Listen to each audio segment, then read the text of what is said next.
everybody, and welcome to the newest indoor adventure in the Four Keeps, Darkstar Legacy, part 12 of our Darkstar Legacy level 20 adventure. Today is October 9th, 2023, and you are loved. That is a very important thing that we like to remind each and every single one of our viewers and listeners at the beginning of each and every single one of these games. If this is your first time joining us, you can go to youtube.com/indooradventures to check up on all of the VODs of each of the games that we have played up until this point, or you can go towards anywhere audiocasts are being made available for free. You can find us there under the same moniker. And speaking of things that are being made available for free, if you go to patreon.com/indooradventures, you can check up on our after show called Nights in the Courtyard, where we answer questions not only from each other, but also from the community. So if you have any questions for myself or any of these other fine folk, feel free to again join us at patreon.com/indooradventures. But let's say you already support us on Patreon. You already support us on YouTube and Twitch and all of those other wonderful spaces, and you're trying to think to yourself, where can I go to help support this fantastic show even more? Well, guess what, Acorns? I got your back. Quite literally, in fact, because if you go to indooradventure.redbubble.com, we got t-shirts, we got posters, we got mugs, we got crop tops, we got throw pillows, we have shower curtains, aprons, clocks, we even have face masks. I found it. Found my face mask with the symbol of Tiamat upon them, designed by our very own Cyberwolf1201, where all of the proceeds of our merch is currently going to help support Doctors Without Borders. So if you would like to help support a good cause, or possibly help support the show, you can again go to indooradventure.redbubble.com. Also, I think, I forgot to say it in the intro. I skipped over it somehow. We have an after show, I think. I skipped that. Nights in the Courtyard. Patreon.com/indooradventures. Check it out. It's a good time. Speaking of good times, hey RJ, who you playing tonight? Hey everybody, I'm RJ. Today I'm playing Caelum, the Shadowkai Wizard Fighter. We both go by he, him. He's Eldritch Abomination and I'm a menace. Hello everybody, I'm LBHackEmUp. I'm going to be playing Gwen, the Halfling Barbarian. We are both Chaos Gremlins. I'm just a sleepy small boy. We both go by she, her, though. Wait, I'm Cyber. I use he or any pronouns. I play Arjhan. Arjhan uses he, him pronouns. We are both basic bitches who felt the temperature drop, got a pumpkin spice latte, and started watching Twilight.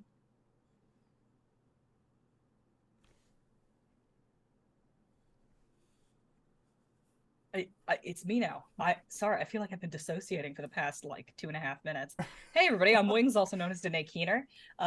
You can find me at DanaeKeener.com. Today I'm playing as Cori Ander, the Eladrin Paladin. She, they, and her, and I go by she, her. And I'm the Indoor Adventurer, he, him, and tonight I shall be your Dungeon Master.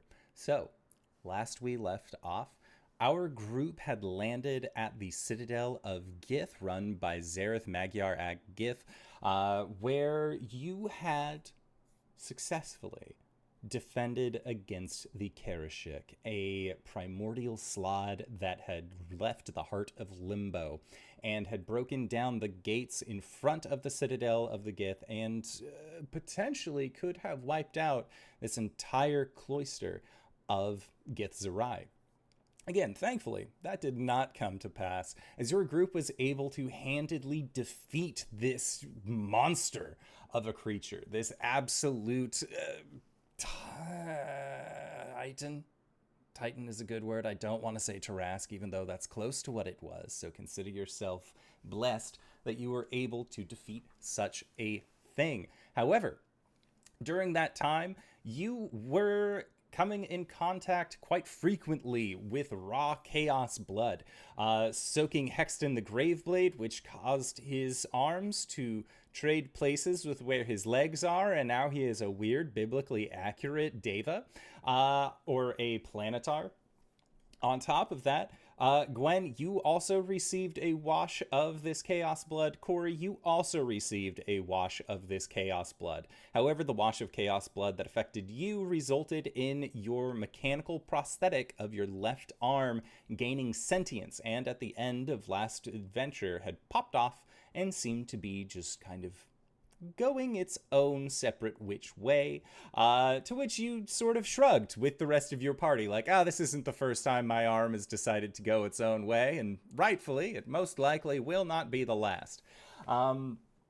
It was at that point that you also saw that as part of the Karashik begin to break down and turn into this kind of blooded goo, that a bone, one of its vertebrae, actually cracked open, and from inside of this vertebrae was a stone golem. A stone golem by the name of Viceroy, who seems to be ready to accept orders, which was great because Caelum, you gave him the contents of your portable hole, laid out the portable hole on the ground, and said, now sweep all that chaos blood into that there hole, to which Viceroy gave you a salute and began to do that thing. You also, thanks to defeating this creature, were awarded a tablet of true resurrection from Zareth Magyar at Gif. Thankfully, you know that it is going to be a good thing to hold on to for the next foreseeable future.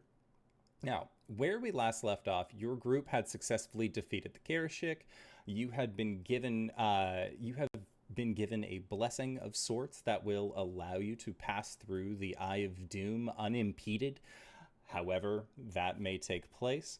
And at this point, you had gotten back into your ship, or at least were in the process of getting back into your ship and then setting sail back into the direction that that Captain Skiznabat of the Sunsetter Pirates was willing to take you on. This course that you had set at this point several weeks ago in your travels. Now, you know that the next stop that you have ahead of you is going to be the Fugue Plane, or as Skiznabat has described it, Dream Space. And you still have several days before you get there. Is there anything that your party would like to do during this time on your way to Dream Space? I'm gonna replace my prosthetic. Are you swapping it with Summer, Cori? It's like, hey, you get the living one. I'm gonna take yours. You get the weird one. Okay, I got a question. Yeah. Like, how's my living prosthesis? Like, is it hanging around, or did it just like fully go away? It wanted to go onto the ship. It seems like it wants to hang out with you. However, very much it does not seem like it is of sound mind. Like, it gets chased out of the kitchen a lot. You find it sort of like hanging on beams and things like that you know that it should not be near. And it's kind of hard to track down. Now, that being said, one thing that I did want to clarify is that I know that previously, before you had gotten disintegrated in a previous fight with Caius, you had loaded up the knuckles of your prosthetic with gemmies that you would then use in the event of a revivify or anything like that. I'm pretty sure that those disintegrated.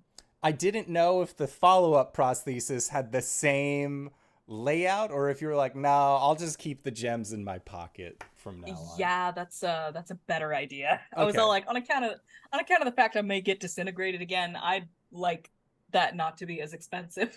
Okay. As Levi described, Summer, Cori gets the Mad Catz controller, while you get the regular non-sentient prosthesis. And I'm sure that your dad has probably like hooked you up with replacements, especially on this long of a journey, where in the event where it broke down and you weren't able to come back and get it repaired or find somebody to do the repairs, that he would probably just want you to have a replacement for that prosthesis as well. Summer Core gets the Mad Catz power glove. Oh yeah. It's so bad. Mad Catz got better. Took them a while, like a year before they went bankrupt, but they got better, and that's a story for a different time. Okay, so that being said, you know that you have several days until you get to the Fugue Plane. And at this point, Skiznabat will actually board your ship, as he is wont to do. You kind of have gained a rapport not only with him, but also with the other members of the Sunsetters. And when he approaches, he asks if any of you have, if any of you are familiar with the fugue plane as a whole. He's kind of curious, mostly because, you know, you all have very interesting backstories, and you have told him a lot of different tales. So he is just checking to see what the lowdown is with that. He knows that you have gotten close with Dendar the Night Serpent after an altercation in the Hollowed Locks. So he is more just like, what does he tell his crew? That sort of thing. Things to look out for, things to brace for. As far as what knowledge he is able to divulge, at this point in time, while you are setting sail towards the fugue plane, he is currently aiming you at what he describes as the base of the world tree. Now, Gwen, you've heard about the world tree before, and Caelum, you've also, you're fairly familiar with the concept of the world tree, being that all of the different planes are connected through this sort of this all-present aether. And what Skiznabat has suggested, and is in the process of leading you towards, is that knowing your group and knowing the stories that you've told him, he believes that the best way to get to the fugue plane is actually going to be to essentially sail up the direct side of the world tree. He believes that having a deity, and he motions to Cori, or deity adjacent figure on this vessel is going to make things a lot easier, as typically mortals trying to travel up the world tree do not get the same treatment. So he is looking forward to a relatively easy flight. That being said, things that he has brought up about the fugue plane, from what he knows, it is a land of variety, a place of both eternal darkness and eternal sun. It is not chaos in the sense that Limbo is, but this is the place where your dreams go, where when you feel yourself going someplace, if you are asleep, chances are that is occurring on the fugue plane. That moment of death that some experience where they feel like their entire life is flashing before their eyes, that is the equivalent of being processed within the fugue plane. And it is a very...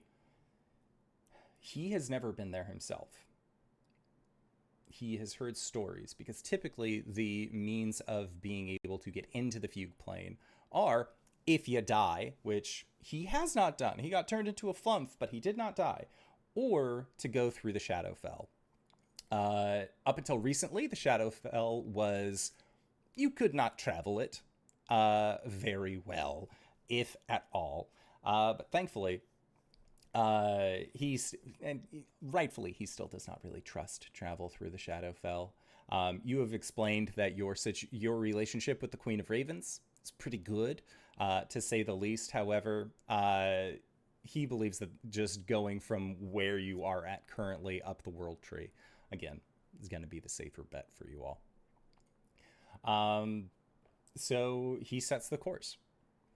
And as you get closer and closer, you can see that there is the edge of the Astral Sea. And the edge of the Astral Sea is a very interesting place, to say the least. Mostly because you stop seeing stars. You stop seeing the cosmic bodies that you are used to. There are no more of these floating, derelict, dead gods. You do not even see ships.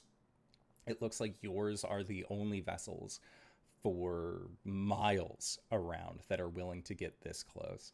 Skiznabat points out, falling off the Astral Sea is not exactly a great place to be in. Astral Sea, already pretty dangerous in terms of travel. but to go over the edge, to fall into the world tree without bearing, can present dangerous consequences, such as potentially falling into the abyss, falling into the hells. These are not great places to fall into.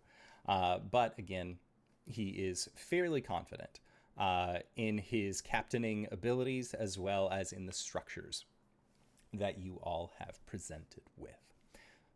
So once you get to the edge of the astral sea, it looks like it is just this fierce, sharp careen of space. It looks like there is an expanse that just sort of has a sharp edge to it.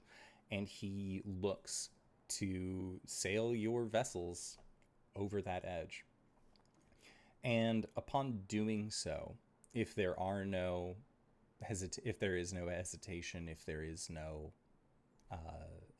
further objection, you see worlds and planes pass by in mere moments as you tip over that edge. The connecting fibers of the world tree are typically too brilliant and too vibrant for any one person to fully take in. But it seems like part of the blessing that Zareth bestowed is giving you protection from this confusion, granting you the ability to navigate proper. At this point, as you fall, you can hear cheers and shouting of joy coming from the Sunsetters as they begin to figure out how best to essentially turn that downward swing into an upward trajectory. And as they do, your ship follows suit. As the two of you make your way down with this brilliance passing by, you feel that nosedive begins to turn up, and as it does, you hit onto a wave, a current of air that seems to extend from it as you ride that aether. The aether stretches and grows into a canopy, and as your ship passes, Gwen, strangely enough, like, you recognize parts of this. You've actually had to climb elements of this tree before, back when you were getting, after you had gotten your eye knocked out from Talos. But cruising in a metallic dragon, much cooler way to do this. She turns to the rest of the group and goes, yes. It is also worthy of note that Gwen lost the ability to speak Common due to the chaos goo. Still can read it, can still write it, but the mouth sounds just does not come out the way that it was intended. Cori translates. Incredible.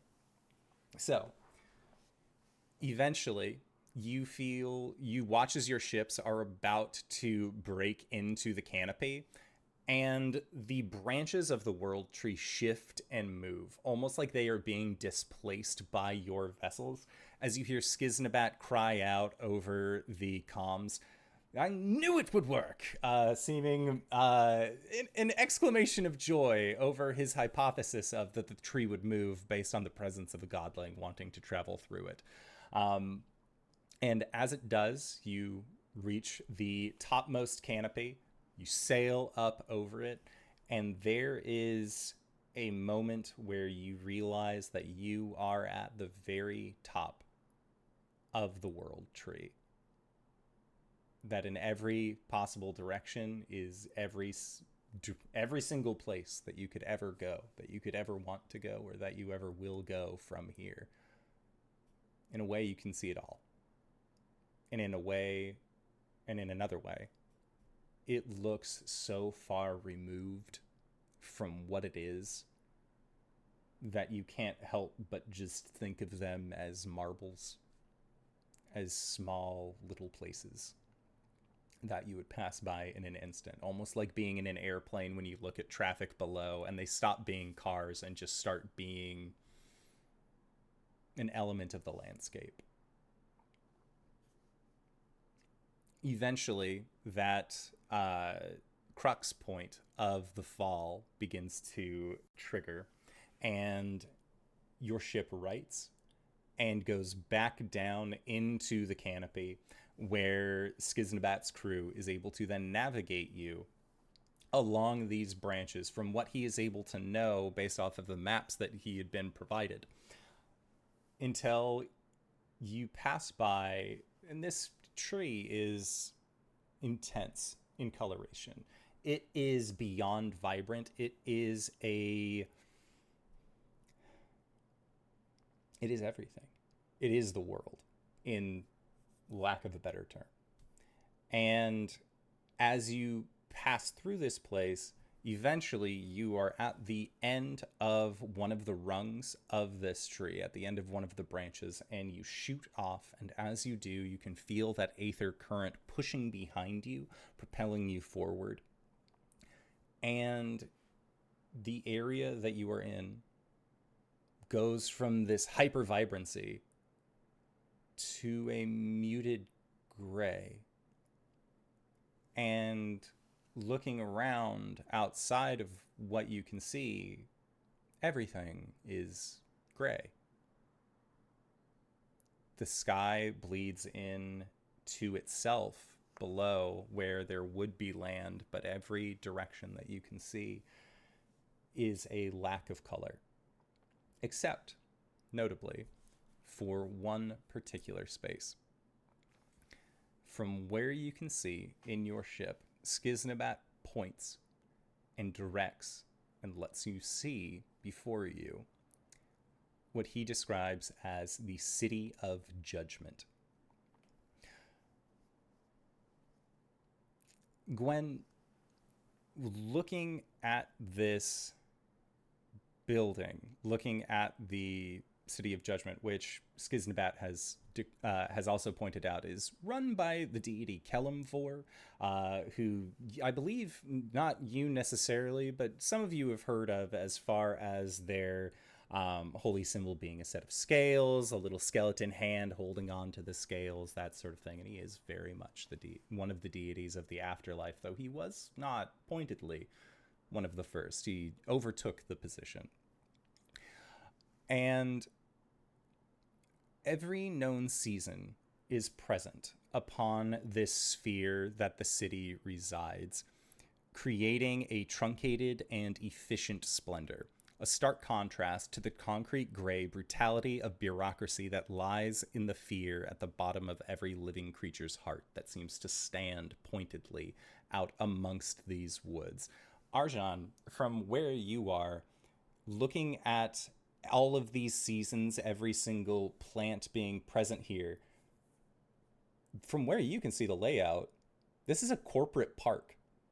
It looks like these parks are designed and laid out in a way not necessarily to promote a sense of splendor in terms of like how you've interacted with the Rathsk. This seems like if somebody has been in an office all day and they want to go out and adventure, that this park is going to be the best for them. Cori, you recognize a park similar to this as something that is more described as a memory garden. And a memory garden is more pointed for when elves get on in their years, and humans as well, when their memories begin to deteriorate and they begin to lose the line between their past selves and their current. One thing that people do is that they will take them to a memory garden, which is present with all of these seasons, to help bring back their current memory, to bring back their current season to them. And it seems like this building, even though it is like blockish and square and without soul, there is a kindness that surrounds it. And Gwen, you have been here several times. From a distance, you remember the stain of fresh ink, the smell of twice burned coffee, and the impatient, unexpected unknowing of how a bespectacled man sitting at a desk across from you will sum up your whole life into a single series of checkboxes. You see a variety of creatures mill about the city, humanoid, hellish, the angelic, and the strange. Briefcases in hand, all but swarming in a frenzy towards the newest soul on its way down the passage of scales. On a balcony, a slender man with a limp cigarette out of his mouth looks towards your vessel and raises a coffee mug in your direction. If anyone paid attention to you before, their eyes quickly go back to the stone pedestal at the edge of the city, marked New Arrivals, as with a flash you see a rotund lizard folk wearing a smart vest and a small hat appear looking confused, looking like not a thought between their eyes. And you continue on. This is not your stop. This is not the final destination for the Four Keeps. Assuredly not. That wasn't a Dairy Queen, Baz.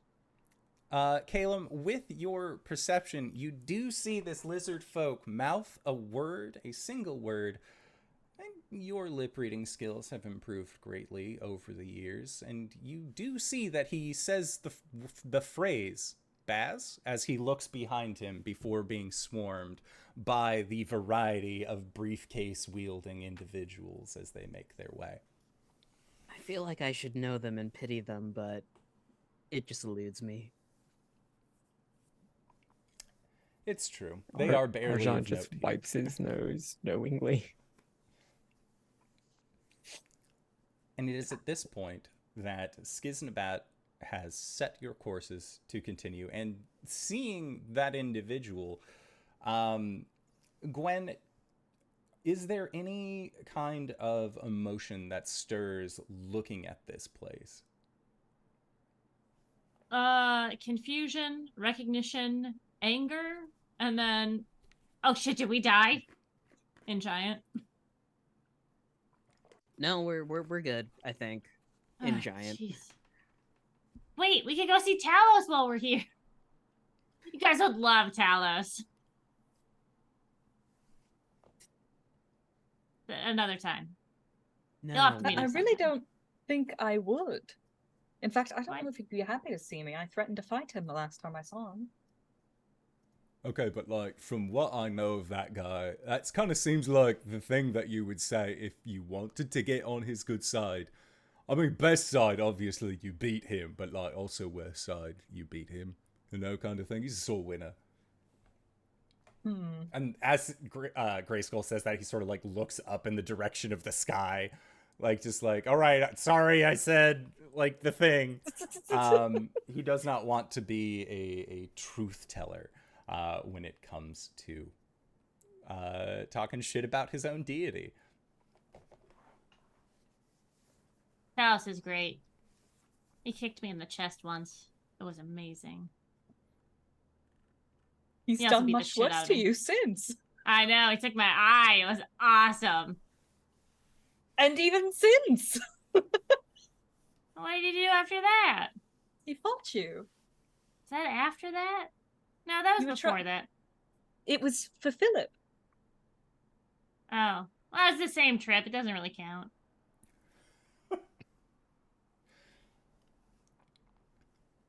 I don't know what I was saying, but stop.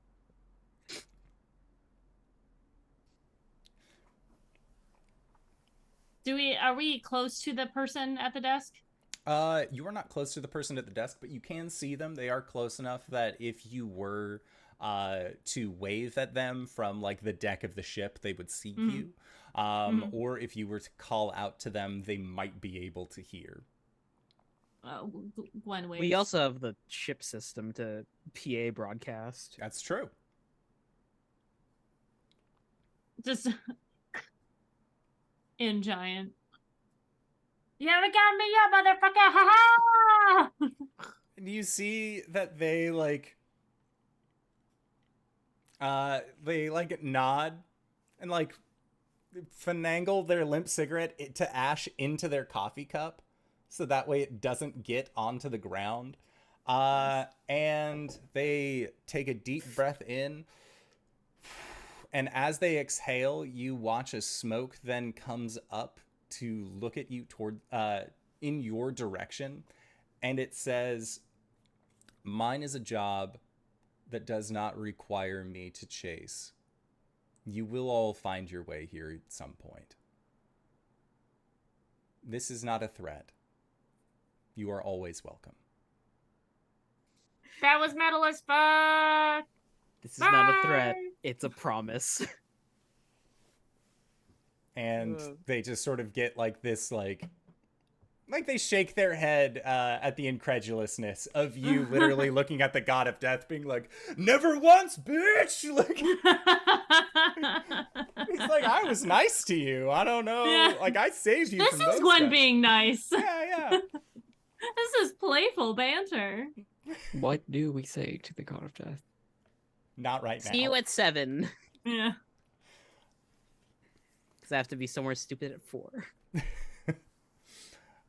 So thankfully, it looks like that the City of Judgment lets you pass. They do not have any reason why they would want to interfere with your travels, especially because Caelum, he hears a lot of things through the grapevine. Being at a large processing plant for the undead, you hear a thing or two from passing souls. That being said, eventually, after another day or two, you finally make it into past this malaise of gray until you are finally greeted with dream space proper. And looking out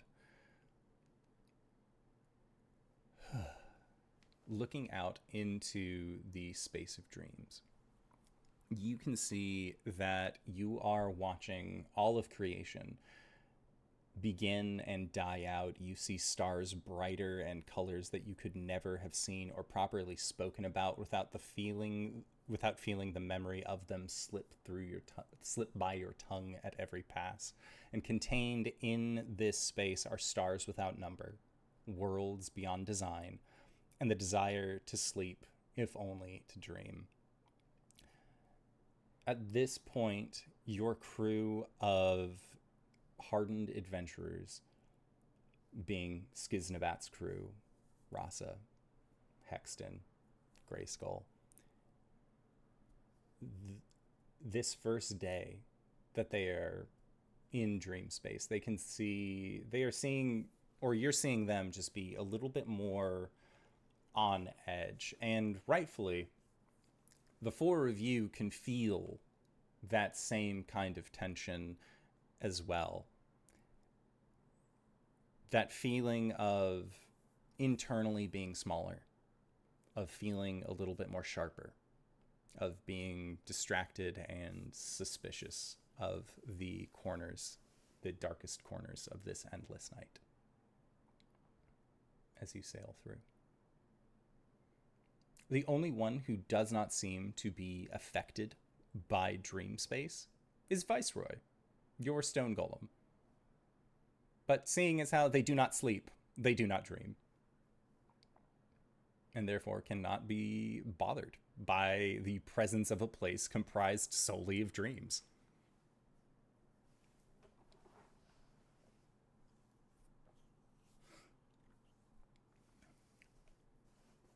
So for this first day,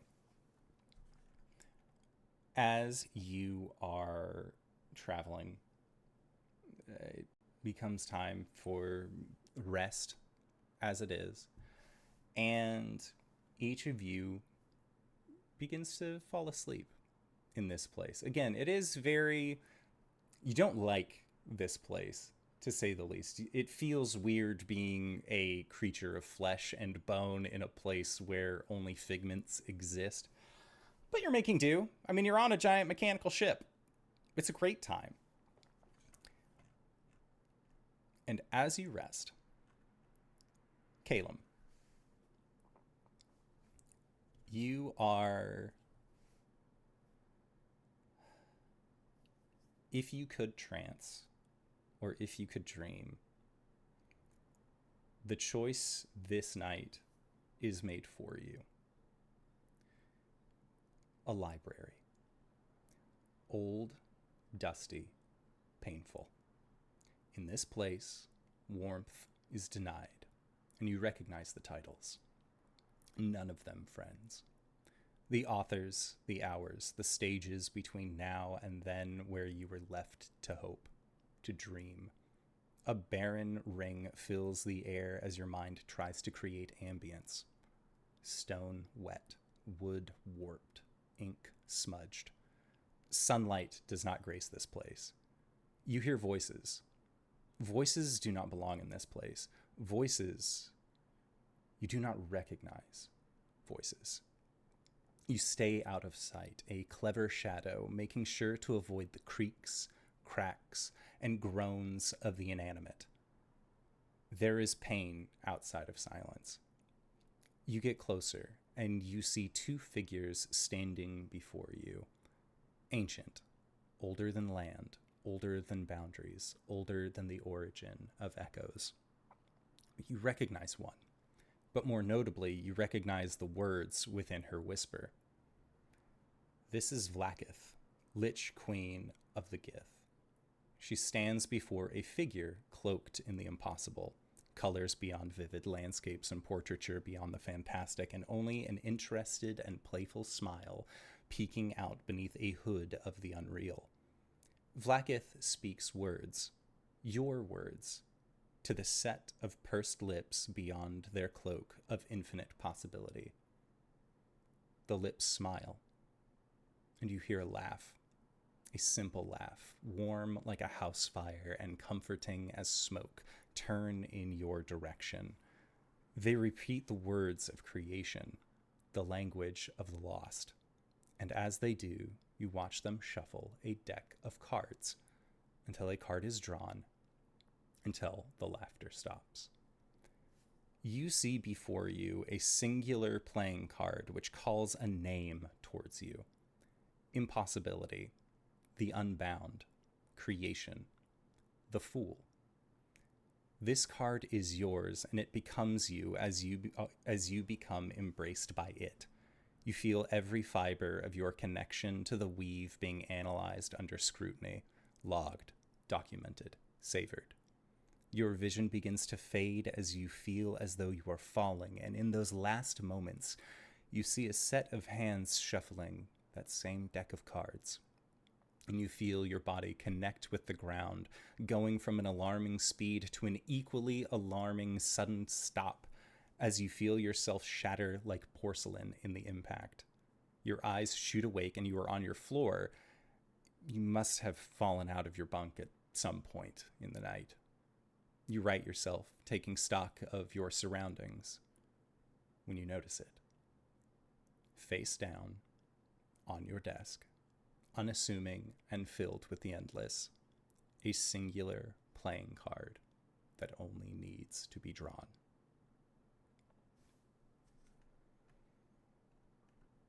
Gwen. You awake to waves, crashing, crawling,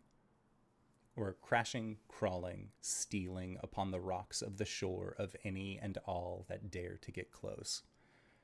Your eyes adjust to a sky of red, a sea of black, and the corona of viscera upon the biblically accurate form of Hexton the Graveblade. Each of your Goliath companions lie before you, their blood free for the air to take, coating the sand around you. The ground beneath you is soaked with an unnatural give found only in the fields of slaughter.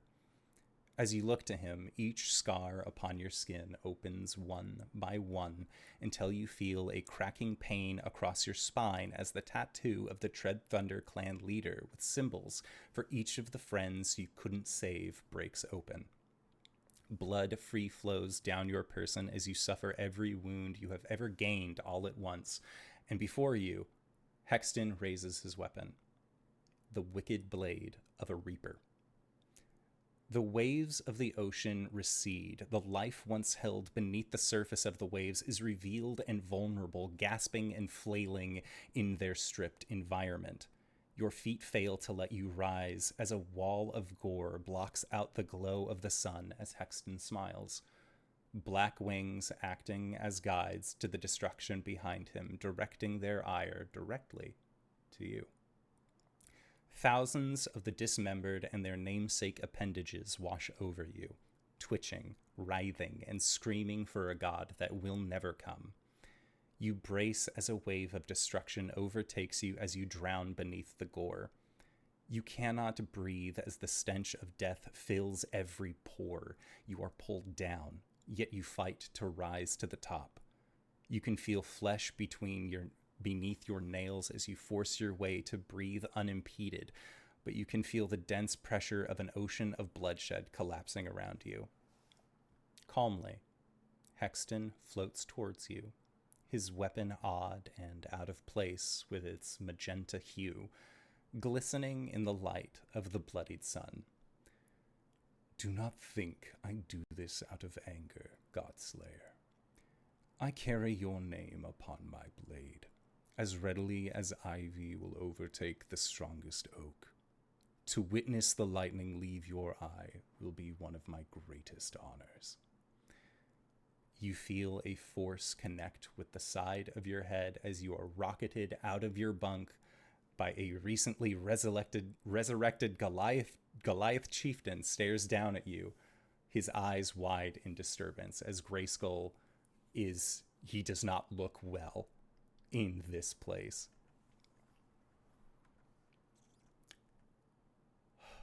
Arjhan. It has been a while since you've had a dream that started this way. You were inside of a stone coffin. You recognize your shortness of breath, the smell of stagnant stone, and the taste of dust. But this feels lucid, like you are able to change the course of your own dream. And so you push, you shove. Your muscles tense as you tap into your draconic strength to raise the lid of your damnation onto the floor, where it smashes into 14 distinct pieces. You look towards the stairwell that led down to your despair and see that the gate is open. You see the sun. You see the flash of red you've held close and wished you could hold close for longer. You reach the surface and you see Ross's face, gaining a peace from a comfort that you have only known in her presence. And then you feel it. A burning sensation in your chest. Markings you wish you could forget begin to glow as you see your skin stretch around the shape of a draconic maw protruding from your chest. You watch as clawed hands push out until they pierce and tear you open as a dragon, onyx in coloration with wicked shards of magenta-colored crystal protruding along their spine, emerges from within you into a shape that you know all too well. Despite her efforts, Rasa is unable to withstand the ferocity of a creature as ancient as the Obsidian Tyrant, and with your life spilling out upon the dirt, you attempt to harass the powers you have gained through your travels, the echo of the Great Worm. And as you extend your arm out and visualize your wizarding soul, you feel your arm go taut before it twists at an unnatural angle until you feel every scale of your bicep tear from the skin below. Out of options and out of time, you hear the submission of earth beneath his feet as Tarlaean brings a claw down unto you. Finally, you have proven your worth, he says, turning to you. A life as a vessel, he says, leaning closer. You have fulfilled your purpose. Now embrace your sentence. A life as a king. And Tarlaean's form begins to shift and seep before you as your vision fades into his, the faith of every Arjhan who has sworn their allegiance to you, fading as they kneel before the terrifying visage of your origin. Cori. Before you stands a tree, old, mighty, and wrought with all the names of all those who have donned the mantle before you. Enemies about you lash out, sword flashing, smites flaring, and the true power of the gods behind your every move. You send the copies of yourself in every direction but the one before you, as you see him, the avatar of Caius, beyond a field of his lesser forms. Sword and sorcery fly untethered until the moment you have worked for rises to meet the final breath of the worm that walks. You drive your blade deep within its chest, unleashing a smite with the brilliance of the sun. Caius weakly grabs the blade of Wraith and looks up at you. From behind their mask you hear, "Kales, why?" Your world darkens. The brilliance of the sun goes cold, and as the shadows grow around you, you see the truth. The worms fall away, and before you, you see gray skin, kind eyes filled with tears, and the mouth of your wife trying to find the shapes to ask where things had gone wrong. The tree of names split down the middle with a blackened pitch oozing from its severance. You look to Wraith. Surely this is a dream, an illusion, a falsehood. You could never. Your stomach sinks. The illusion fades around you, but so does your own. You see the light leave your skin as it becomes sallow and pale. You see your hair darken to that of the deep night. Your armor tarnishes, the weight of your sword becomes heavy, and as you look at Wraith, the archfey, who swore itself to you to perceive past deception, your eyes adjust to a sight that you had long since forgot. Buried on the surface of a place no one could find, you had placed a ring, a singular band of metal, so simple in design, sinister in intent. It's been a while, hasn't it? You sense a presence behind you. You look abruptly in the direction of a voice all too familiar and see her. Dressed as always in a well-put-together manner, half-moon glasses resting upon the bridge of her nose, the left side of her face missing from the cheekbone upward. In the space of missing flesh, you see darkness, weeping, spilling, umbral rage that peels away in place of flesh glaring back at you. Dying stars cast the longest shadows. How long have you lived this lie? Did it ever stop? Oh, somewhere you must have known, Ixaya. This is your truth. Now rise and return to your people. May the living be dead in your wake as you usher in the era of the dark sun. And you cannot look anywhere but at the matted eyes of your betrayal, her life's blood spent and cooling before you as you feel a hand on your shoulder. With a gentle pull, you stand to meet her, being led to usher in an age of darkness. As the mistress of night turns, leading you, you see a burning rage of deep magenta lodged in her skull, trapped inside of a crystal that grows in response to the failing of your faith. And that is when you wake up.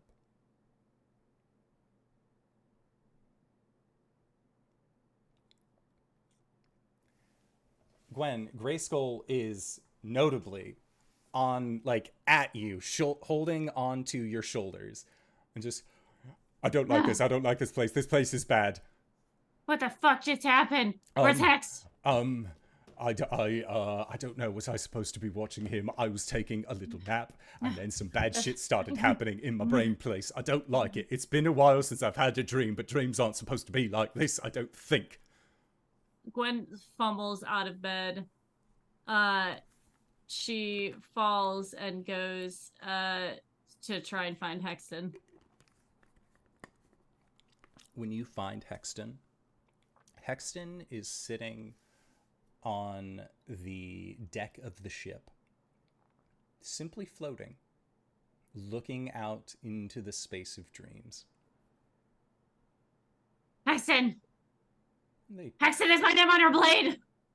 They turn and look and seem a little off-put by this, but they look at their greatsword and do not see your name, and they say, Typically, the names appear on the blade after they die. So unless I have killed you and forgot, which I do not believe that I would, you are safe from me.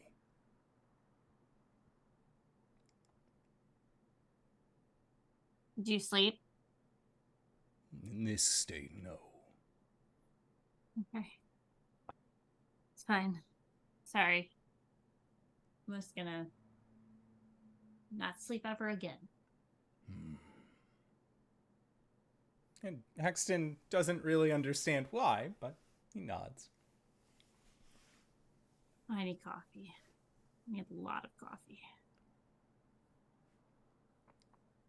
She goes back, grabs Grayskull by like the side of his pants, and he's like, "We need coffee." Yeah, and Grayskull is like, yeah. And like you can see he's very wary of Hexton as well, and Hexton just goes back to like holding his, like learning how to hold his sword now that his center of where the arms articulate is much closer than it would be if it was at your shoulders. Mm-hmm. We sit down, get coffee, and Gwen starts to tell him about her dream. Okay. The rest of you, having woken, you smell coffee being made. Do you join Gwen? Yes.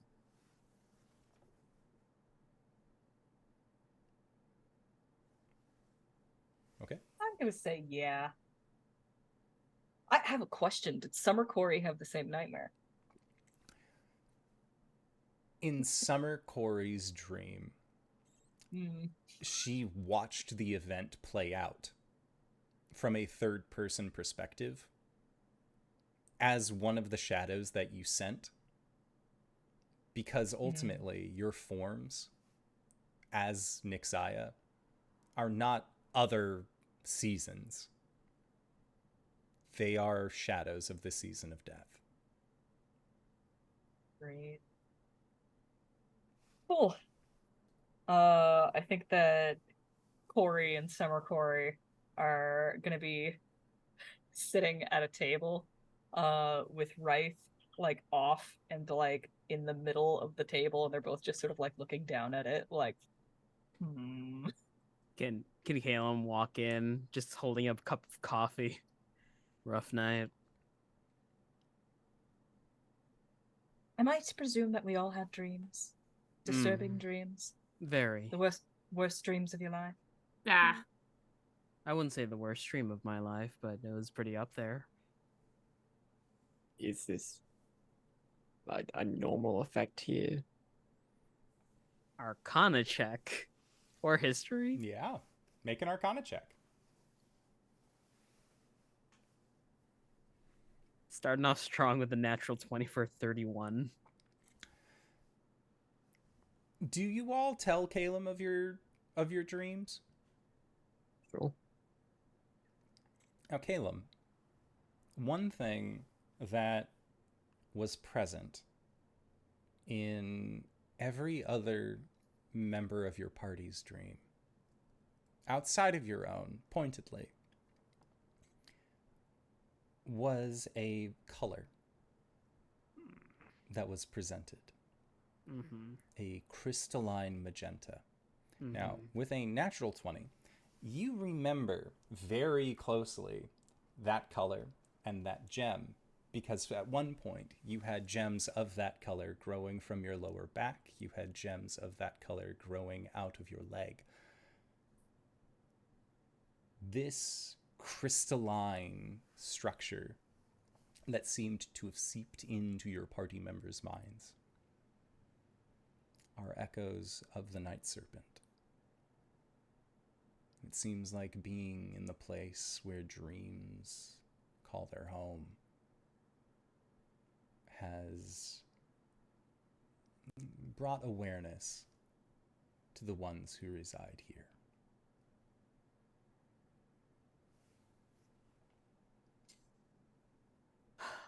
Well, it looks like we might be suffering some residual effects from dealing with Dendar, considering purple and crystal is a motif in all of our dreams, and we're also in the fugue plane, which is also her domain.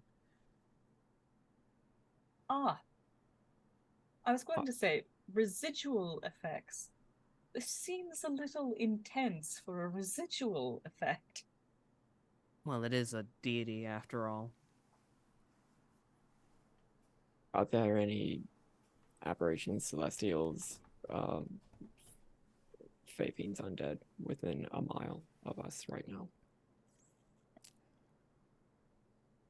Yes, they do not appear to be getting closer. It doesn't tell me the exact location, just that they're there. Yes. Also, it tells me that there's a dragon here. 2 dragons. And some celestials. 2 fae.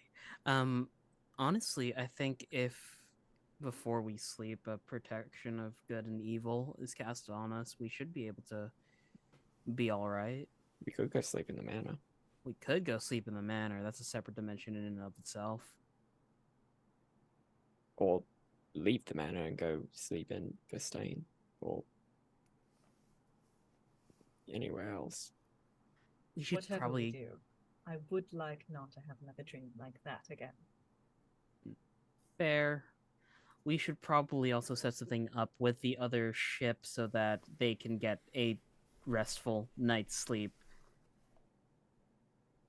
Given if we're suffering it, they might be too.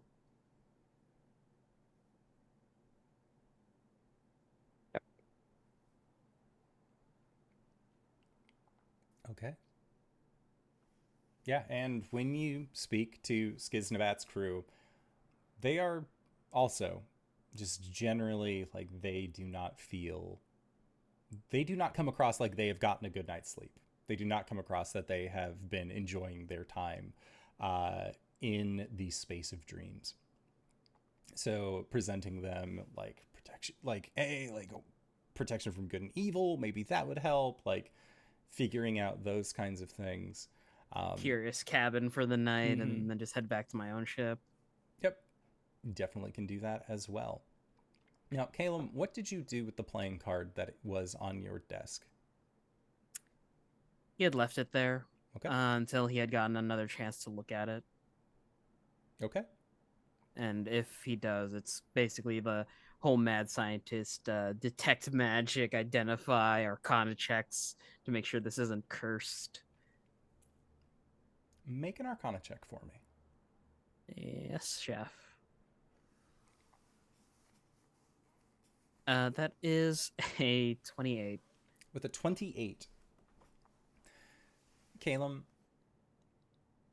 you are a Magister of Mystra.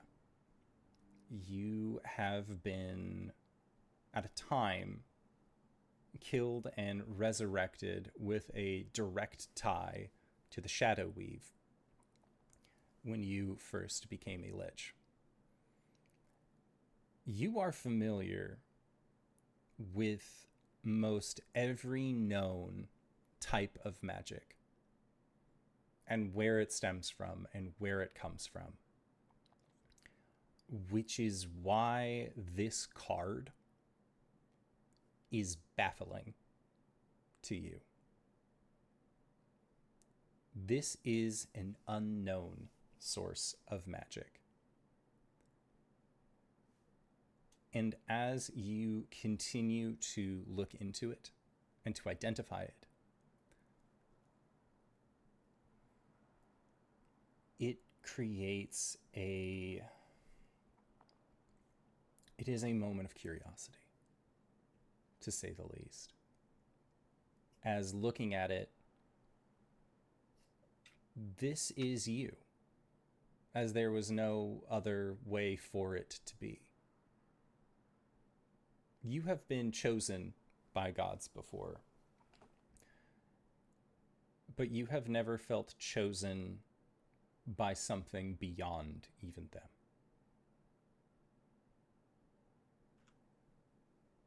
And you aren't sure if you like that.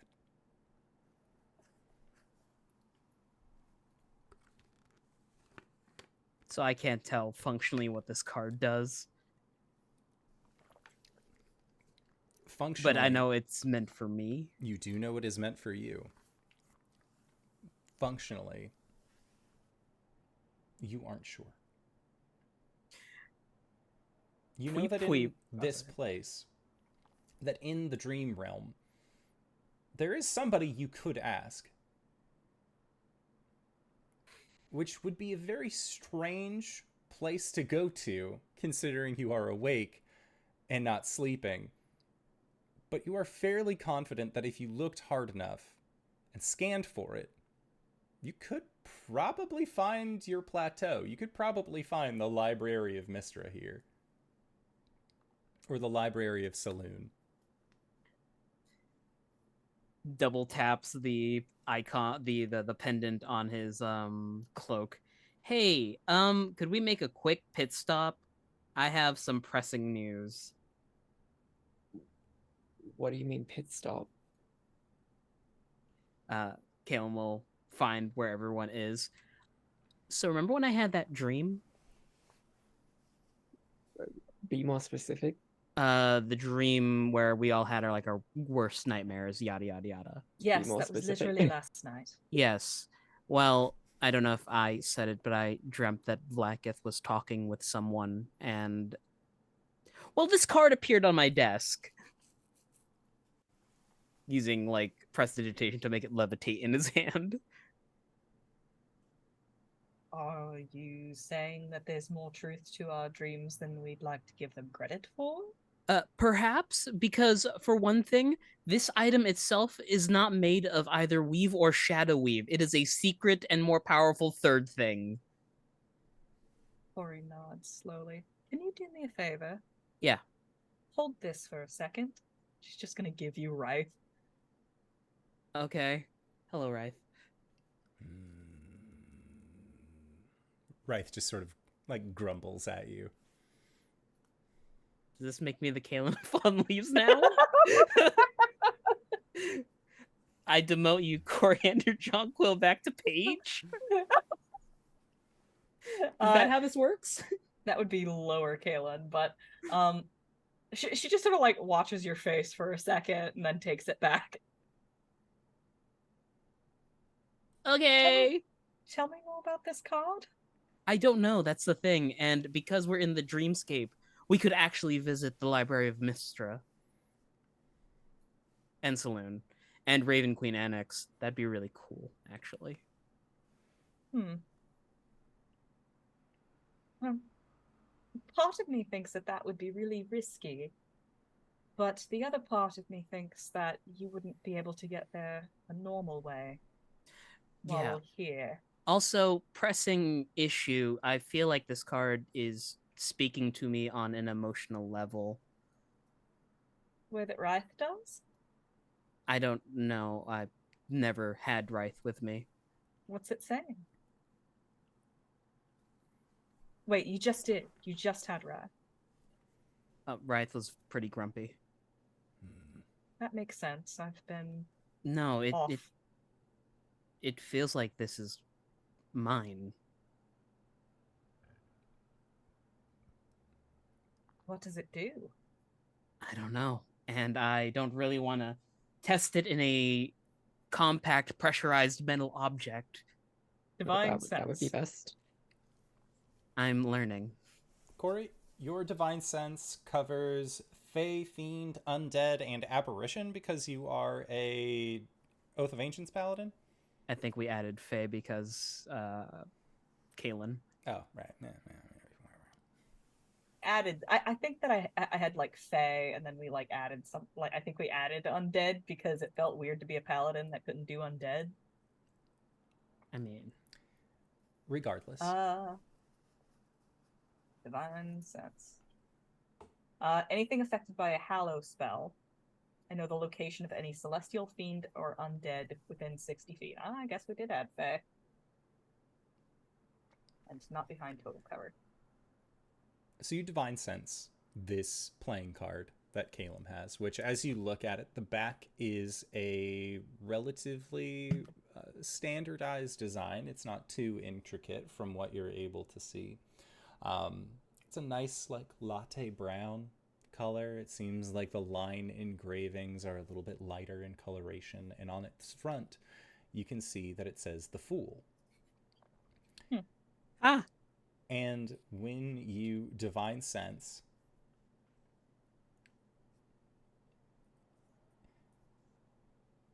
it is pointedly the absence of something.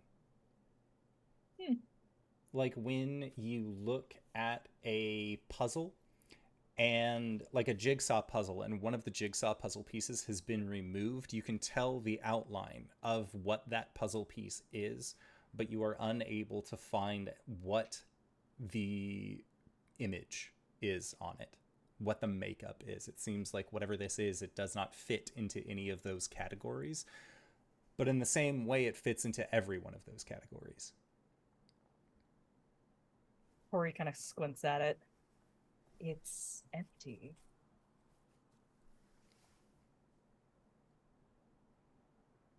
Truly empty. It's like there's nothing there, but in the way that there's everything there. So it's not distinctly anything. Cori, leave the metaphysical stuff to me, please. Well, you're certainly not figuring out yourself, are you? No, not in the slightest, and it both terrifies and excites me. What do you think, Arjhan?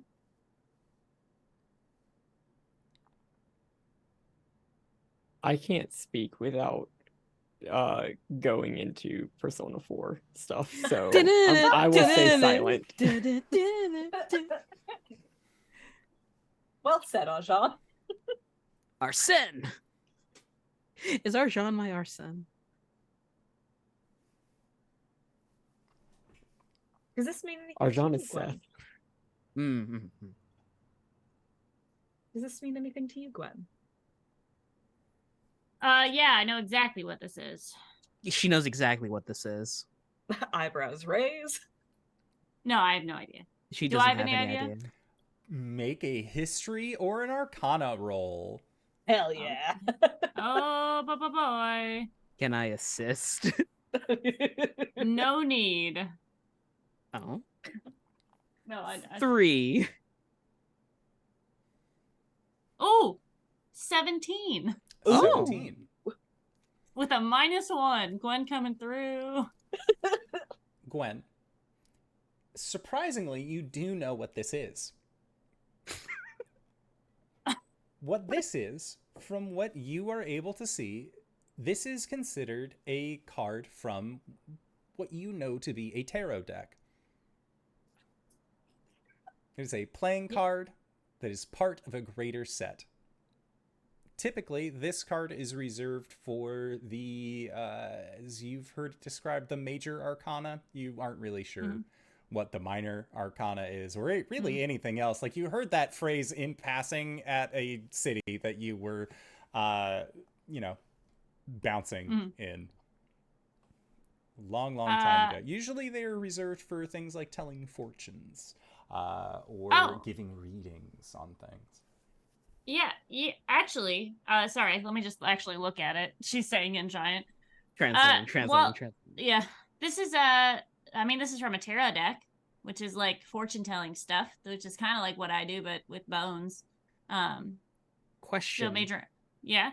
Can I just cast tongues on Gwen to make her speak in common? Yes, but tongues does have I believe, a 10-minute cooldown. Or after you cast it, it lasts for about 10 minutes. Oh, I don't even have it prepared today. Is it, We could say that you had it prepared. You've had Gwen speaking nothing but giant for the last set of days. Duration's 1 hour. Yeah, you could have her speak regular for 1 hour. Hey, hi guys. So did you get the card face up or face down? Like, was it facing you or was it upside down when you looked at it? I'm gonna assume facing up, right side up, Simon. It was facing down, and you had to draw it off of your deck. Or Okay. off of your desk in order to gain it. Caelum is a take from bottom, flip upward kind of guy. Mm-hmm. It was the fool in the upright position. In the upright position? Mm-hmm. Okay. I mean, I don't know what it means, but I know that that's important. So... Well, the fool is depicted as, like, someone on a journey. Their first couple of steps because they're the neophyte of whatever organization they're in. Fun fact, apparently, eventually they become the Hierophant. And that's all my tarot knowledge. What would Arjhan need to roll to give Oracle deck lore? History or Arcana?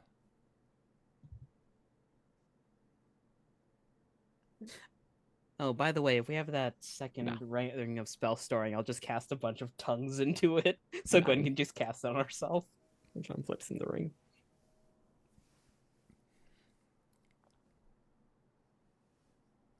I'm afraid I'm only familiar with Taroka, and I don't think that was in our world. Oh, yes, I've played Taroka too. I fail at extraction all the time. I just know about bones. Sorry. I can do a bone reading for you if you want. No, I'm done. I was about to blurt out, is that kind of like a dick rate?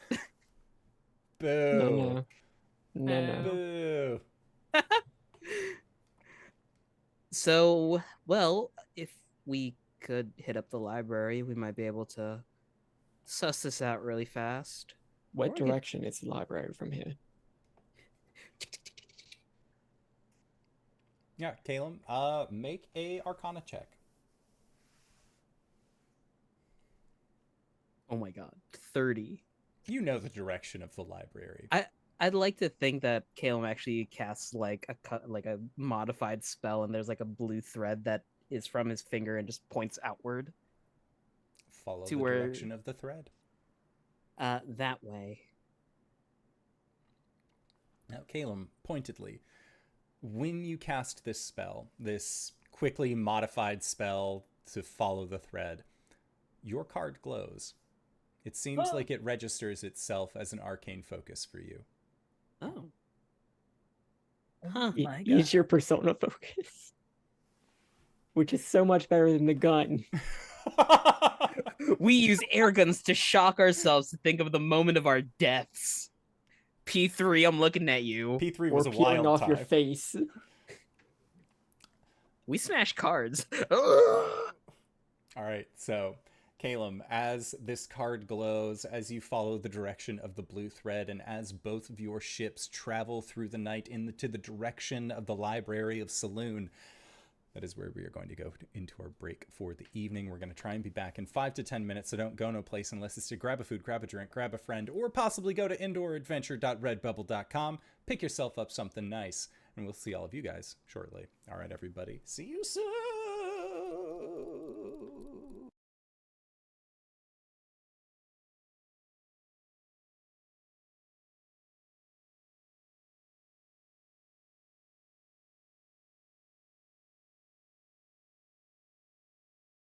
For people to see like fire elemental birds, so much so that it's supposed to be an omen of the goddess of good fortune. So they started calling the few chance encounters they have with one a Joaquin Phoenix. Wow! What a joker, am I right? The camera change. I can't. The camera change sold it. Yes, please. That was awesome. And a good joke. It got my lore. It got a great actor whose filmography is incredible. All of the things I love. Fantastic. Good joke. Good bit. Yay. No goddamn it this time. Just yay.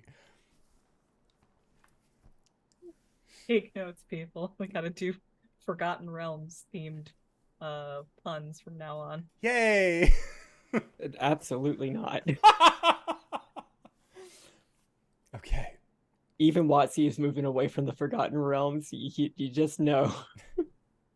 Look, they've had the Forgotten Realms horse in the race for over a decade now. It's fine. The horse can retire. Because that's what horses do after they are done being at the racetrack. They retire. Don't look up what happens to horses after they're done racing. But, anyways, we are back in our lovely game. Caelum, you have just cast a spell that is going to direct you towards the Library of Saloon. You have come to realize that the tarot card you are in possession of acts as an arcane focus, and it seems to glow that same bluish color that seems to come from the thread on your finger.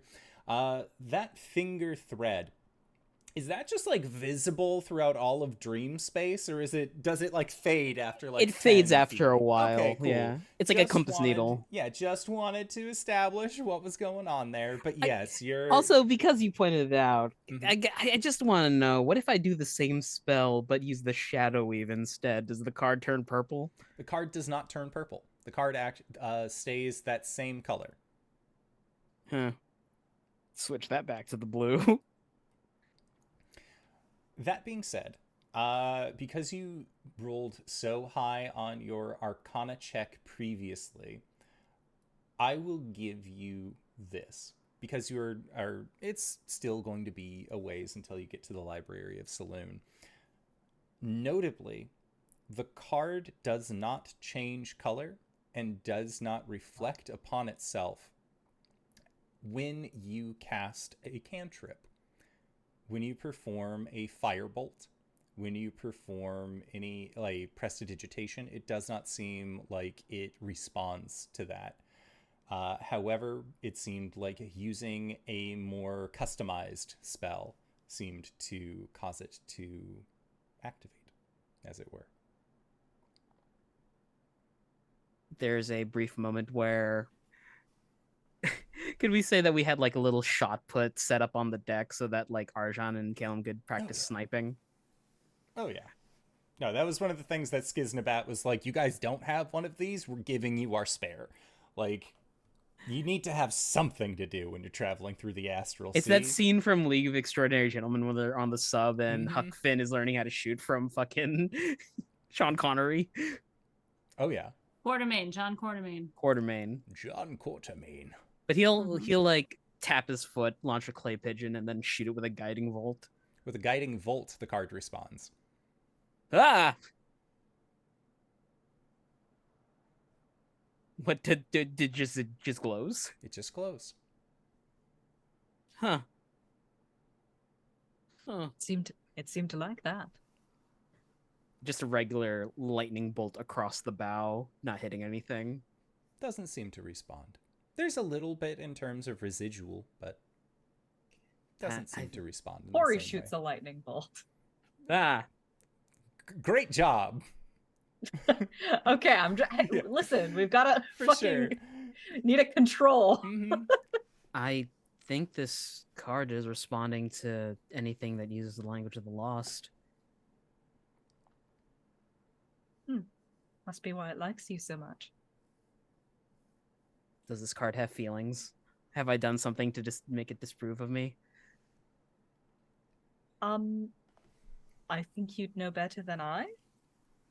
I don't read people, Cori. Not. It's your card. And Caelum, when Cori says that phrase, it's your card. This card belongs to There me. is a resonance within you as you look at that card. It is yours. Is it my precious? No. Okay, And good. yes. No, fuck. It is not necessarily a Lord of the Rings style precious, but it is yours in that you know that if you were to throw it off of the side of this ship into the plane of dreams, you don't know how, you don't know when, you don't know why, but you know beyond a shadow of a doubt that that card would return to you somehow.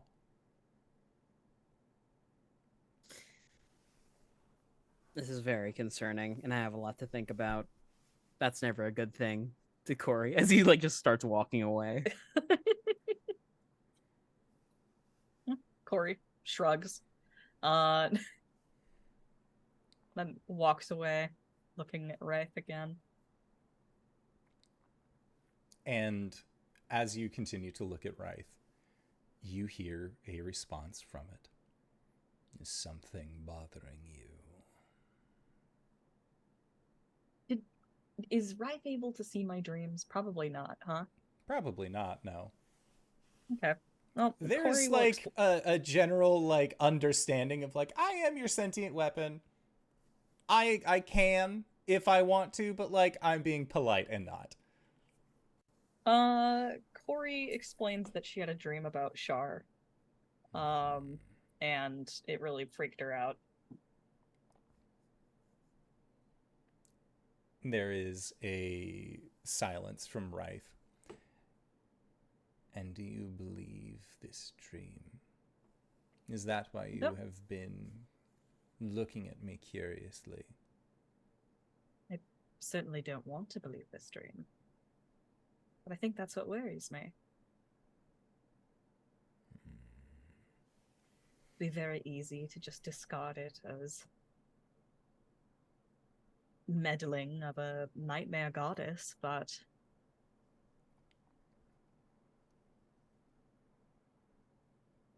if it weren't just a dream, I'd feel awful silly for not doing anything about it. And Wraith pauses and says, there is a phrase for the events that transpired unto you from this deity. Traumatic events.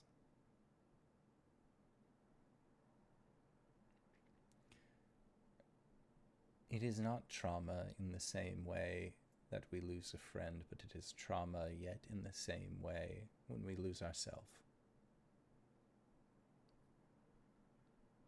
From my understanding of you, from what you have allowed me to glimpse,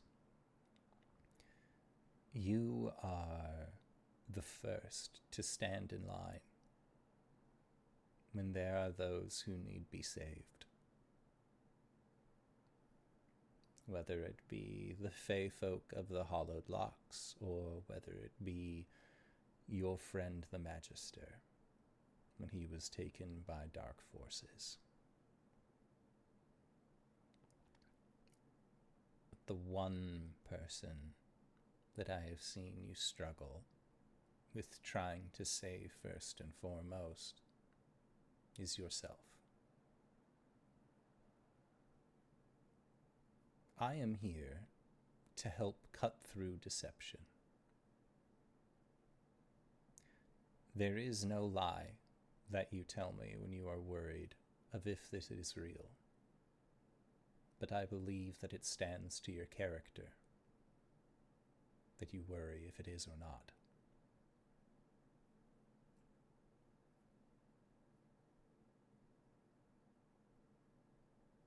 Do you know who you are? And I do not ask this to throw a wrench into your line of thinking or cause confusion.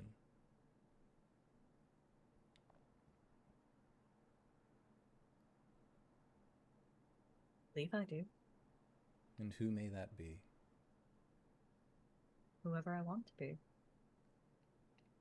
And is the figure that you saw in your dream someone that you want to be? Or is that someone that Shar wanted you to be? I think you know the answer to that.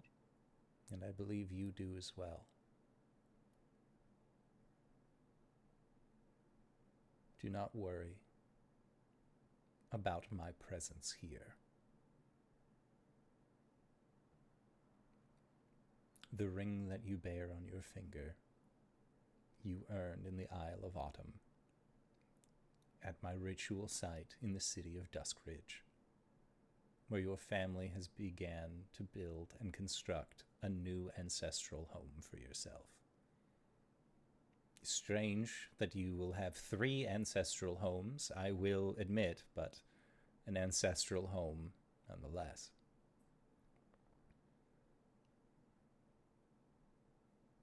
You are a product of your upbringing. You are a product of your adventure. But most of all, you are a product of yourself. The actions and deeds and titles that you've won, the titles that you've earned, those cannot be taken away. And if they were false titles, I would know. So do not fear, Caelum of the Fallen Leaves. You do not have to trust what I am, if there is still doubt that harbors in your mind. But trust in yourself, and trust in your own ability.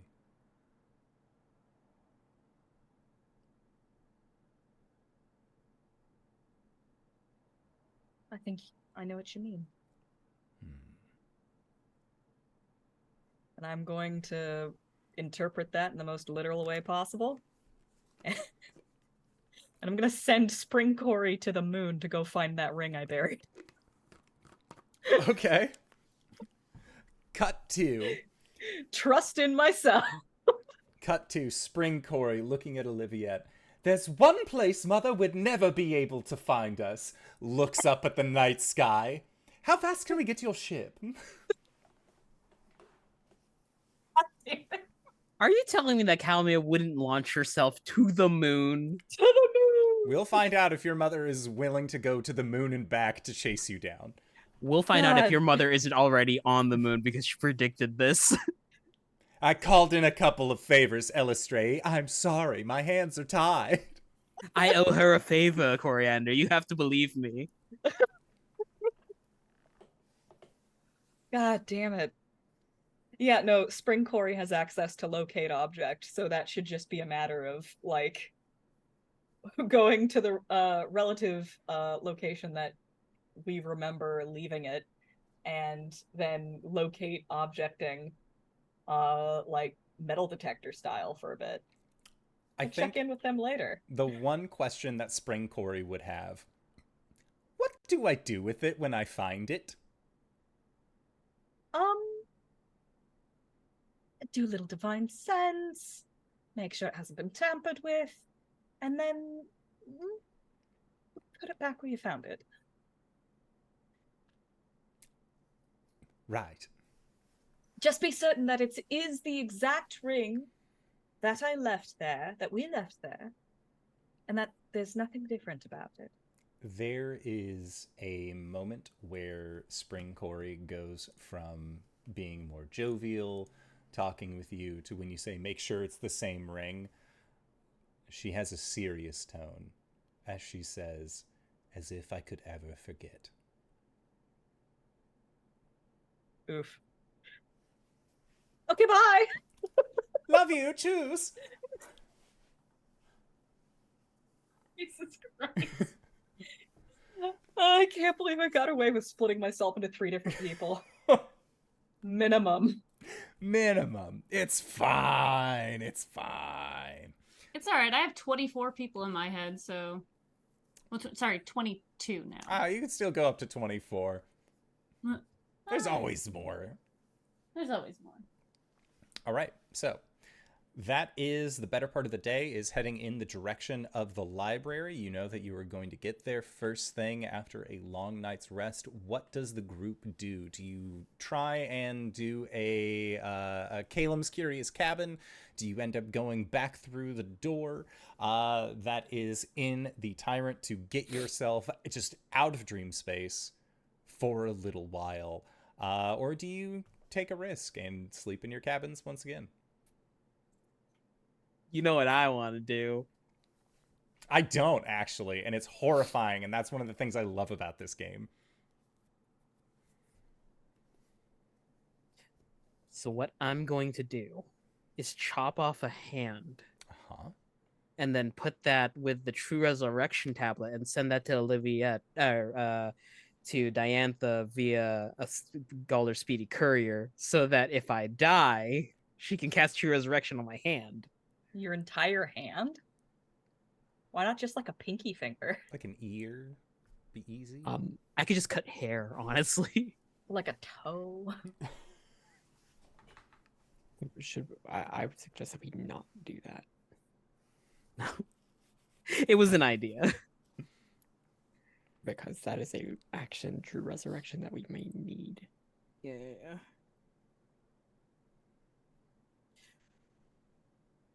I'm gonna try sleeping on the boat at least one more time. Okay. Because Curious Cabin isn't concentration, so I'm not afraid of dropping it. Sure. I think it's more he trances with a card in front of him trying to ponder the card. Okay. Cori doesn't go too far from Caelum while he's pondering his card. When I said that, I crossed out the word orb and replaced it with card in my head. While he's pondering it, Cori stays within 30 feet of him. Okay. Caelum, are you like doing it within 30 feet of the open door of the cabin, or is Cori not in the cabin for this? Or did you like open it on deck and then just like went below? Yeah, he would have opened the Curious Cabin like on the other ship because there is a range component to it. Okay. And give them a thumbs up before heading back down to his room. Sounds good. Gwen and Grayskull are 100% in the cabin. Sounds good. Hexton will join you in the cabin. Portable party shack, baby. Arjhan will stay on the boat. Okay. Sounds good. So as the evening draws, Caelum, you want to meditate on this card. You are in the heat of dream space. Make an insight check for me. Oh boy. That is an 18. An 18. You look at this card and you think very long and hard about the dream that you had. Your friends told you of nightmares. And yours, nightmare, it seemed to start, but ultimately you did not seem to have the same experience of feeling your draconic ancestor burst out of your chest, finding out your entire life up till this point has been a lie, or witnessing a hellish creation of your own devices clearing out an entire coastline. No, instead you watched the Lich Queen, Vlaakith, speak to someone you could not see. And you remember that when you had first gained consciousness in the city of Tunarath and had spoken with Vlaakith, that she had performed a detect thoughts, and that she had gone a little bit deeper, and that she had gained the knowledge that you had of the language of creation. And at the time, there wasn't really much that you all could do about that, considering that she was surrounded by red dragons. You had just kind of come off of the whole being dead thing, and you still kind of were dead, but like in a lich sort of way. But the person that she was talking to, that is somebody that you have not seen before. That is somebody that you have never met before, and that is somebody that you have never heard before. But you recognize a single part of her. And you recognize that single part, actually, from something that you had seen earlier in the day. When you had rode the Aether of the World Tree and seen every piece of the plains surrounding you, passing by at once. that montage of blistering differences was the same that was reflected on this individual's cloak. You're guessing from the laughter that it was a woman's cloak. You do not know who she is. But you know that she gave you this card. Even in your dream, she recognized you. Regardless of how you recognized yourself in that dream, she knew you for who you were, who you are, and who you will become. And this was the card that was dealt to you.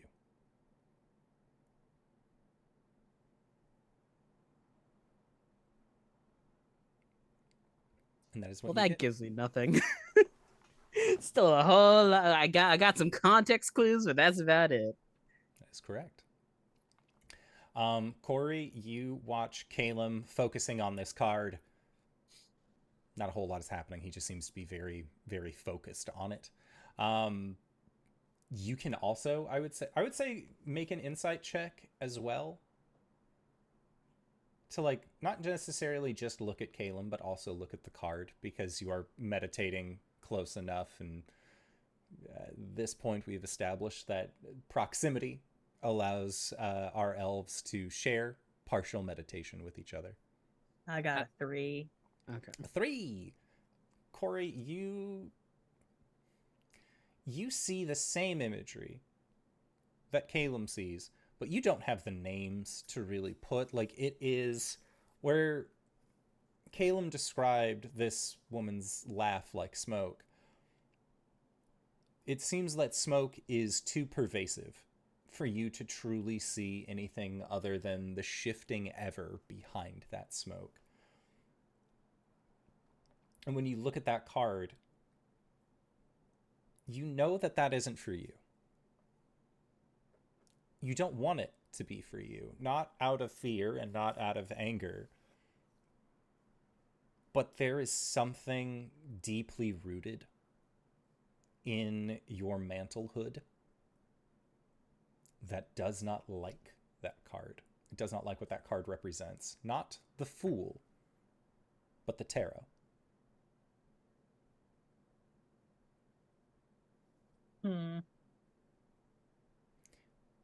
Because the Tarot represents order of a different kind. As Coralon, you have your own way of things being ordered. You've seen the way that things are ordered throughout the centuries. This card reflects something different.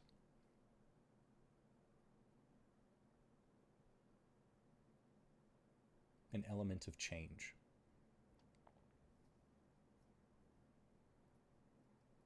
Is change really so bad? Excellent question. Gwen, you're inside the curious cabin. Fuck no, we're not sleeping We're in in dream our space. PJs. We've got popcorn. Got we're hot telling scary cocoa. stories.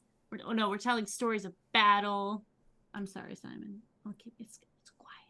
It's quiet. Shh, Simon, shh.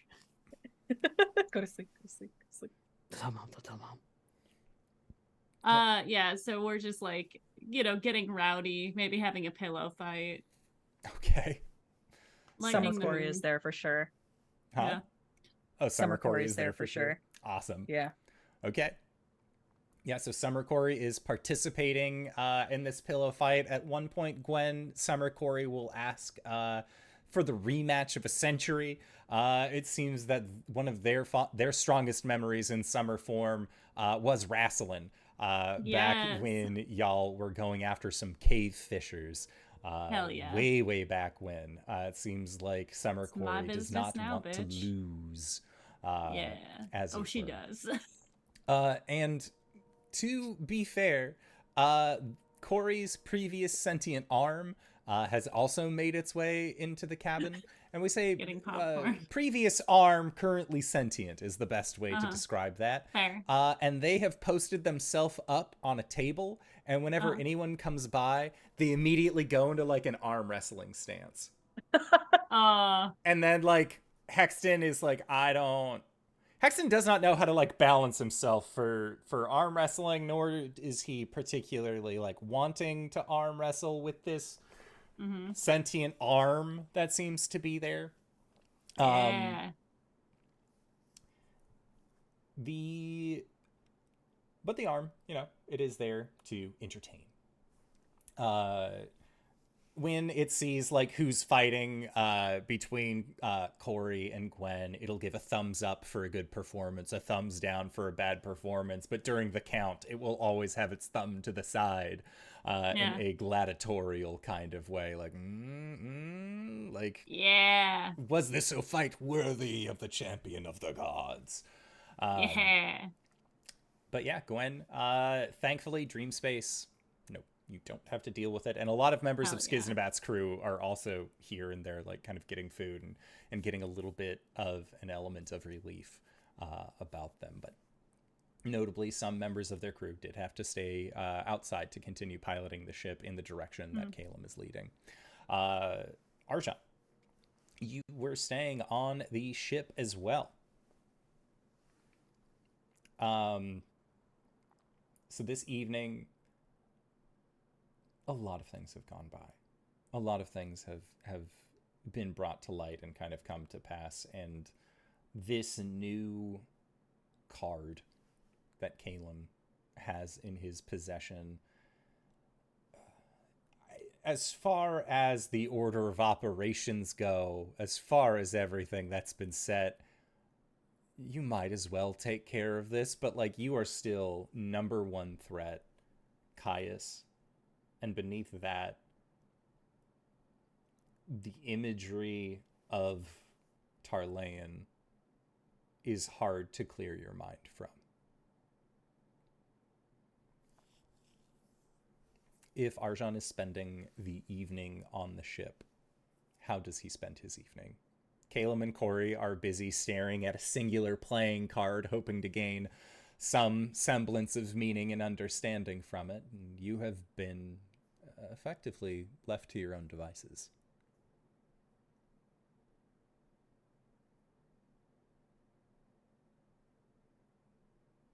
Does Rasa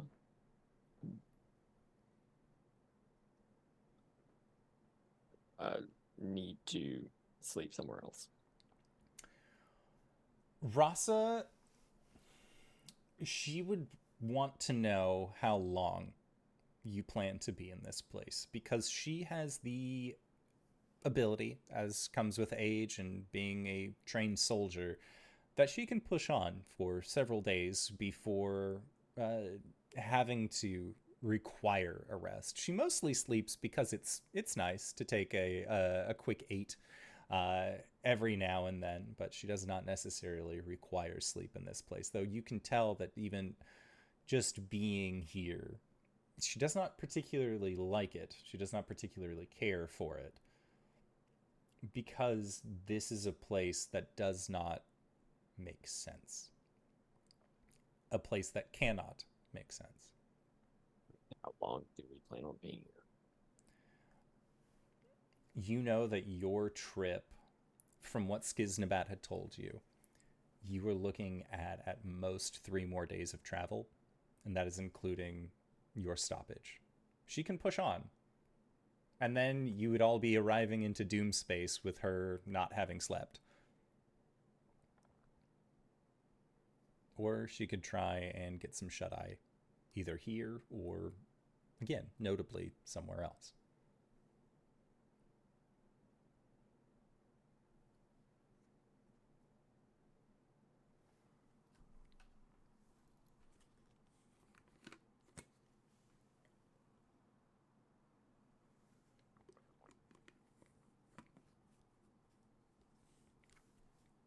Not.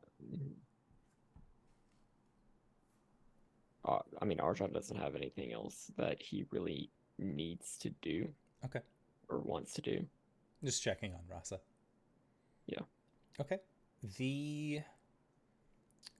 She will tell you of her nightmare. Of she will take like gentle naps while she's flying, just sort of like carrying on the breeze as some birds are able to do. And the brief nap did beget her some disturbance. But in her nightmare,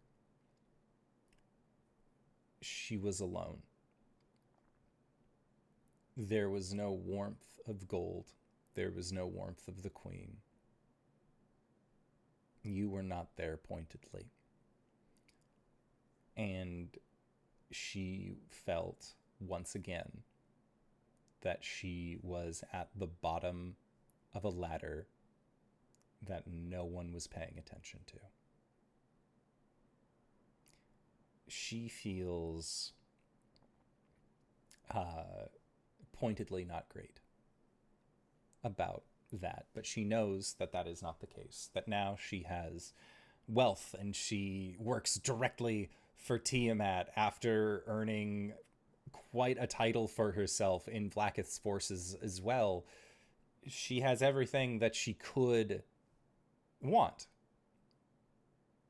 except for the stability of knowing that a world-ending threat has been removed.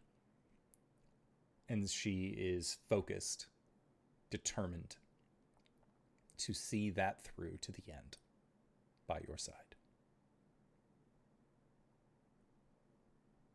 Seems her way of coping with a bad dream is self-affirmations and reminding herself of who she is and of what she is and of what she has become. Rasa has lived in the astral sea for hundreds of years. She has. In the realm of dreams. The fugue plane and the astral sea are different places.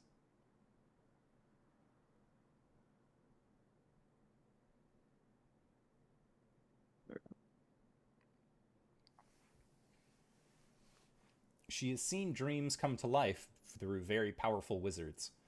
But this is where dreams begin, and this is where dreams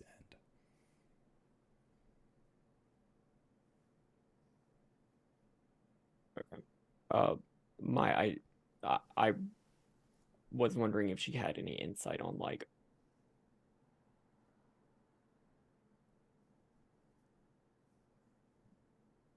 basically, is there a point to suffering through the nightmares?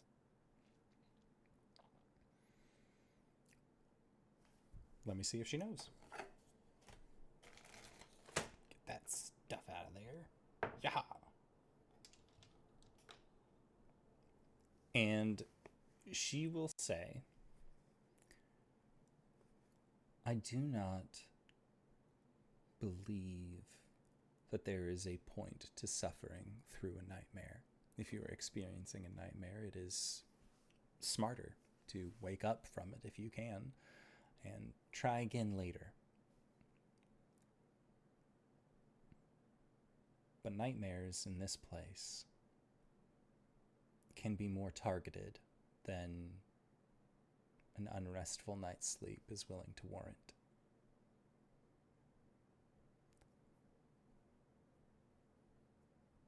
We here are different than the rest of this entire plane in that we breathe. Our hearts are beating. We have blood coursing through our veins. Well, the good doctor not considered they are a being of pure plasma. I do not think that they have blood or bone in their jelly-like body. That being said, it would be of note that there are those who have most likely taken note of our passage. There were those that did when we passed by the City of Judgment. But in this place that is ruled by dreams and nightmares, it is difficult to find a place to experience a good dream when our presence does not make sense for what this place is. It would be like if there were a living dream on the material plane, an entity of illusion that gained flesh and life. It would change the trajectory of things, I think. I think this is in part the way of the plane making sure that we do not stay longer than we need to.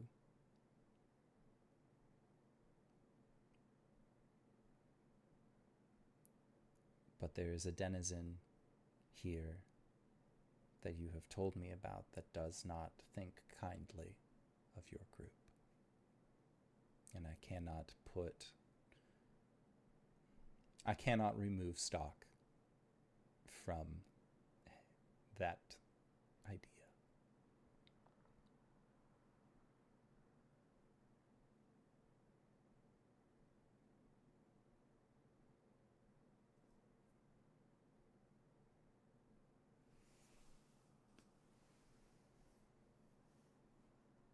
I want to go one night. I remember being somewhat lucid.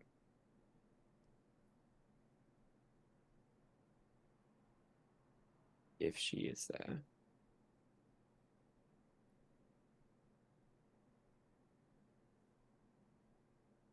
Well, it'll be the first time I've stared down a god. This one. And I do not believe that it will be the last.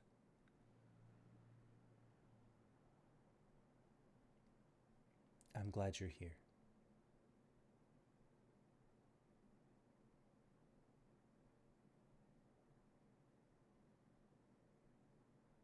Do you need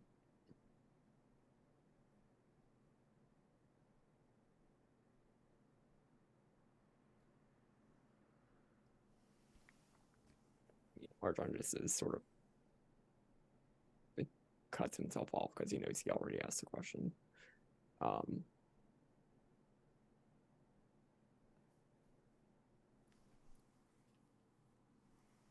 Don't go far. And she nods. I do not plan on it.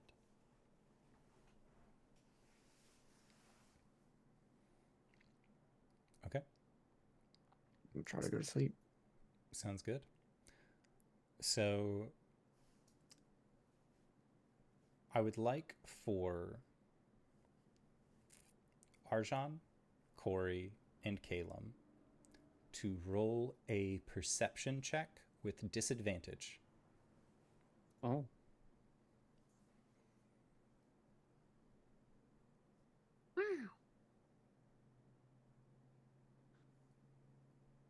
Wow. 15 for Caelum. 15. 14 for Cori. 14. 22. You say 22? 22. I rolled a 13 and an 18 plus 9. Dang. So Cori, Caelum, the two of you are focused on this card. You are just like, it is exactly what you need to be focusing on at this point in time. Caelum, like the galaxy brain, the thing that you do best is reeling it back into that single point of light to then just shoot a beam at whatever you are studying. And right now that is this card and everything that it entails. Analyzing, world falls away, code. Mm-hmm. Oh yeah. And Cori is sitting next to you with the same world falls away, code. But it is all like like on GameFAQs.com in the early 2000s when they would use like text to create a nice picture. Like, ASCII art. ASCII art. yeah, it's like Cori is making ASCII art, and Caelum, yours is like, no, it all has to line up and make sense. And Cori's like, I made a rabbit. It's nice, like that kind of thing. Like This there's is the like cursor pen area. Put your cursors here on the Google Doc. exactly like this is very much. There is the stark difference between the two of you. Arjhan, you awaken in the midst of your rest to the sound of metal scraping against metal.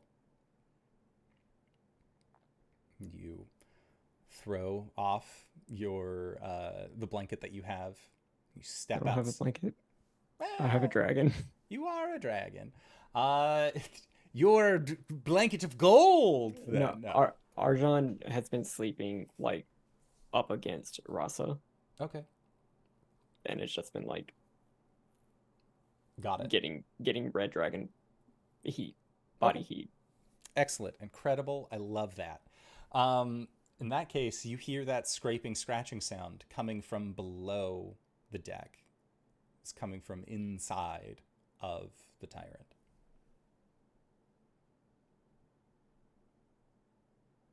Yeah, Arjhan's going to it. Okay. As you step down the stairs, the internal lights of the structure flicker, and there is a brief moment where it is dark, and you can begin to make out shapes and everything along those lines.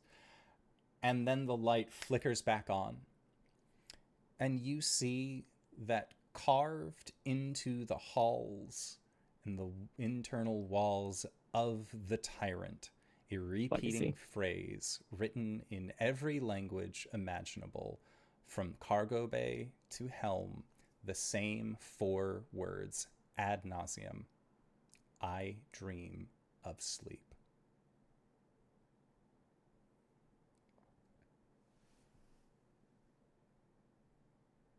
Mending. Yeah, you mend, and it mends.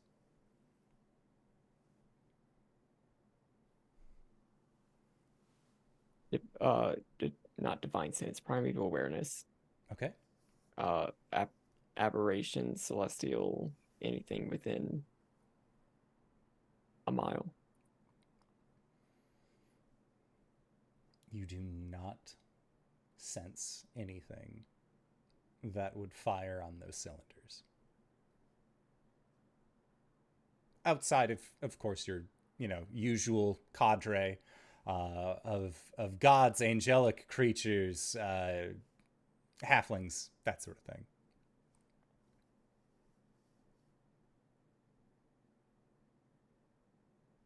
And just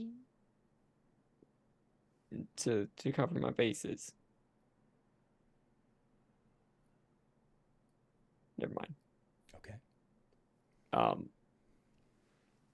Yes, yeah, okay. Arjhan has feral senses. Okay. As long as I am conscious and can hear, I am aware of the location of any invisible creature within 30 feet that isn't hidden. Okay. Am I aware of any invisible creatures? There are no invisible creatures here. Okay.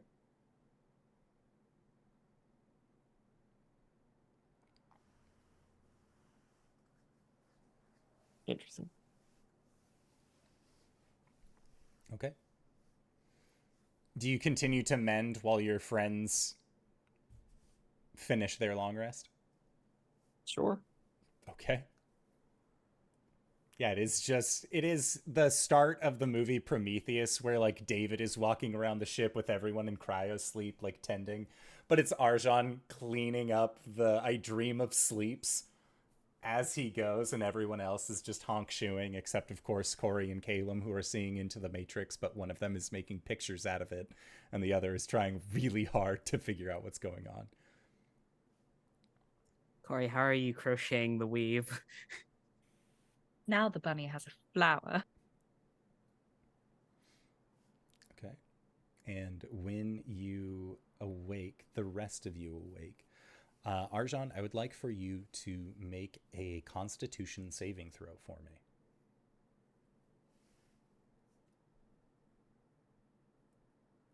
9.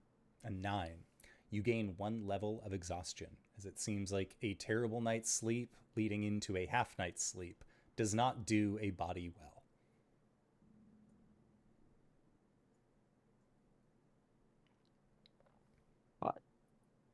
Okay. Cori, Gwen, or Cori and Caelum, you would pointedly wake up first at this point. Is Gwen, you partied a little longer last night. You were having fun, you were shaking off the bad vibes of earlier that day. The dream that you had last night, you're just getting back into the groove, figuring it out. So you will be waking up a little bit later, but Cori and Caelum, when the two of you awaken out of this trance, trying to figure out what this tarot card business is about, that is when you see Arjhan standing in front of a section of the wall that looks like it has the phrase, "I dream of sleep," carved into it.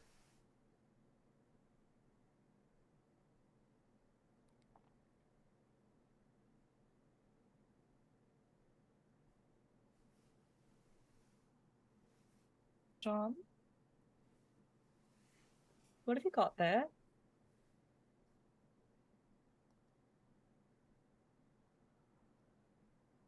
Love note from a goddess. From the goddess that killed me. Love to see those. Get much sleep? Did Arjhan get enough sleep to have actually dreamed? He would not have this night, no. He did not hit that sweet, sweet REM. Not really. Anybody dream last night? No. I did. It was great. Oh, nice.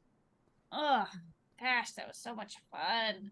You guys need to come tomorrow night because we made popcorn, and then Summer Corey showed us that you can you can make powdered cheese and put that on it. It was so good. Sounds like you had a lot of fun. Yeah.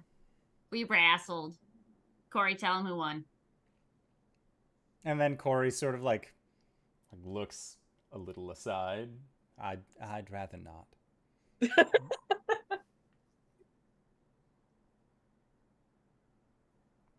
Think whoever gave me this card is some sort of deific figure at the very least. No shit? It's the gut feeling I'm getting right now. I mean, it would make sense. Why wouldn't it be a god? It's always a god. It could have been like a demon. Deific, then it's certainly something different. Oh, it's very different. There is no magic in the world like this.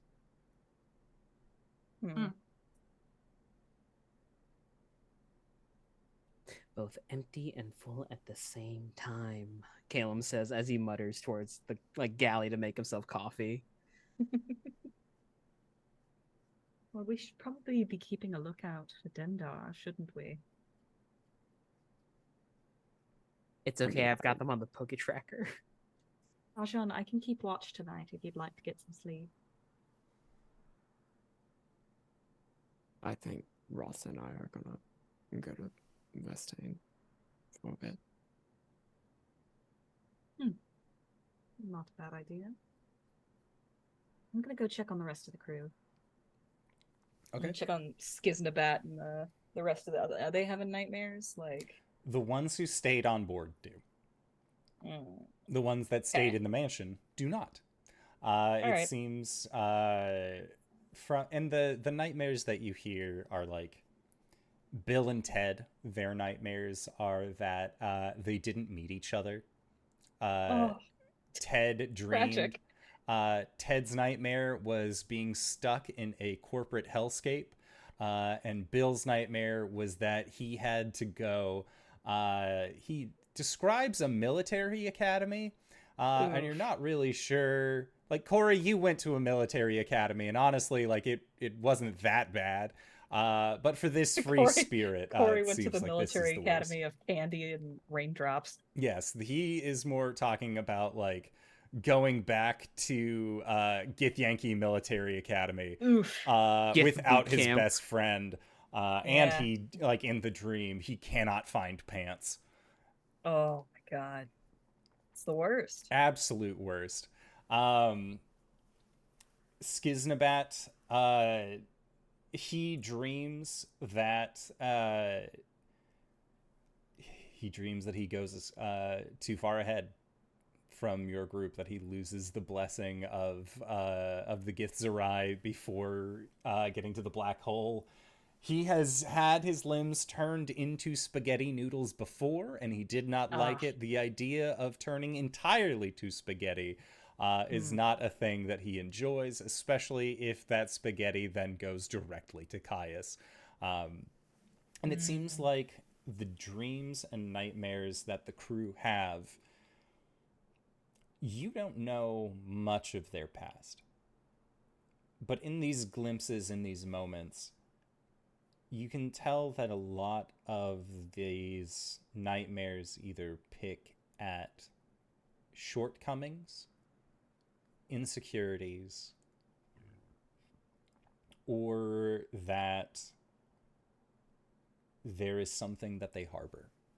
And you're assuming the ones that had something that they're harboring about themselves, the nightmares that they had, are members of the crew. Were like, did you have a nightmare? Yes. Do you want to talk about it? No.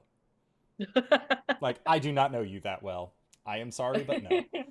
And you just sort of have to, like, respect the fact that, like, oh, okay, like, they probably had something. Like, I don't know if you would like corner like the good doctor on the other ship and be like, hey, so I had a dream where my ring dissolved and I was a follower of Shar and brought about the dark age of the elves. Like, I don't know if you would go so far as to, like, let a pseudo stranger know that, but yeah, it's along those same lines, where you can tell that they experienced something, but they just don't want to talk about it. Yeah, I can respect that. I'm going to respect that. Okay.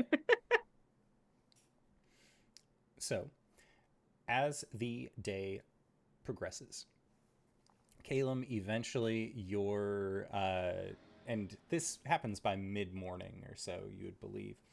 It's hard to tell time in a place that does not have a sun or a moon or any other means of telling time other than a clock that you have inside of the mechanical tyrant that says, like, time on the material plane, time in the Feywild. And it's like a clock that's showing, like, all of the different places that your friends and people that you care about are, so you kind of know, like, what. It's like a arrival board in the airport, like the old Exactly. school ones with the flippy paddles. Exactly.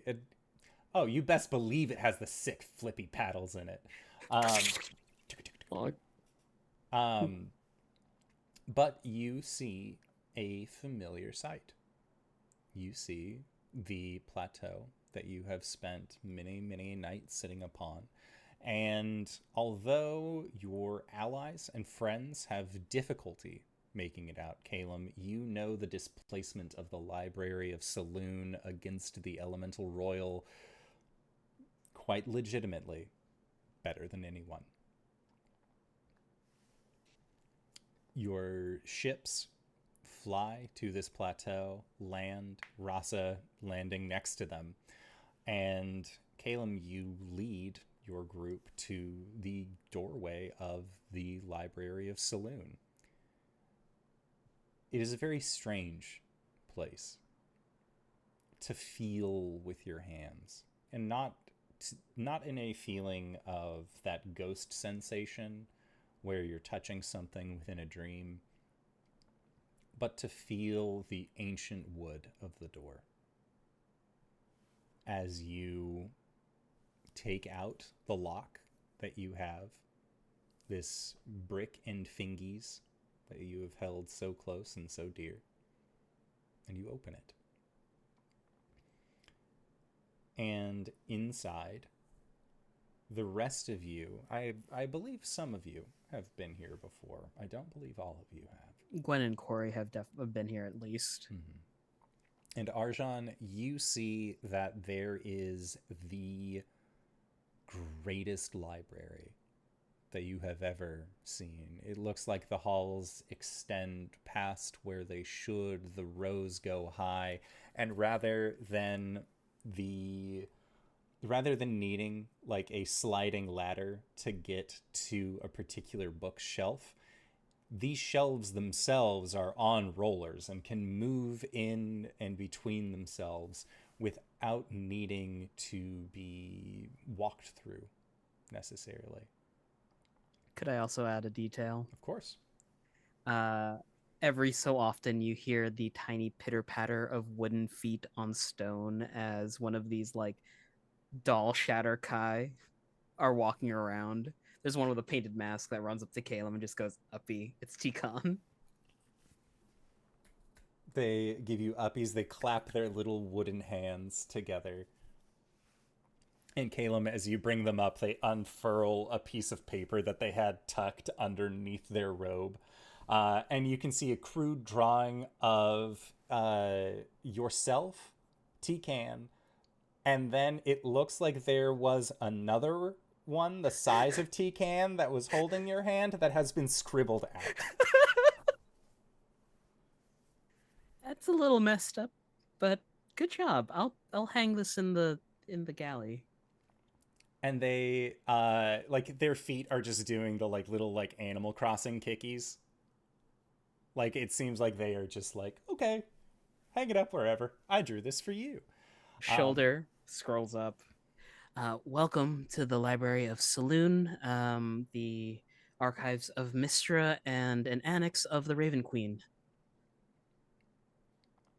And the doors are also a bit large enough that should Rasa wish to enter into the library, she is capable of doing so as well. So, you know what you're looking for? Yeah, actually, I think I'll just take a second to talk to Saloon.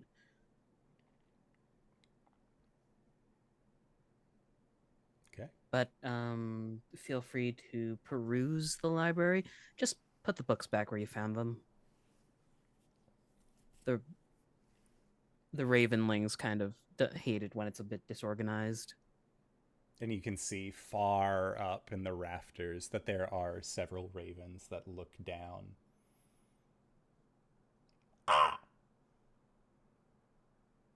Hey, play nice. They're guests here. You see one of them preens, stiffens, and then alights and flies off.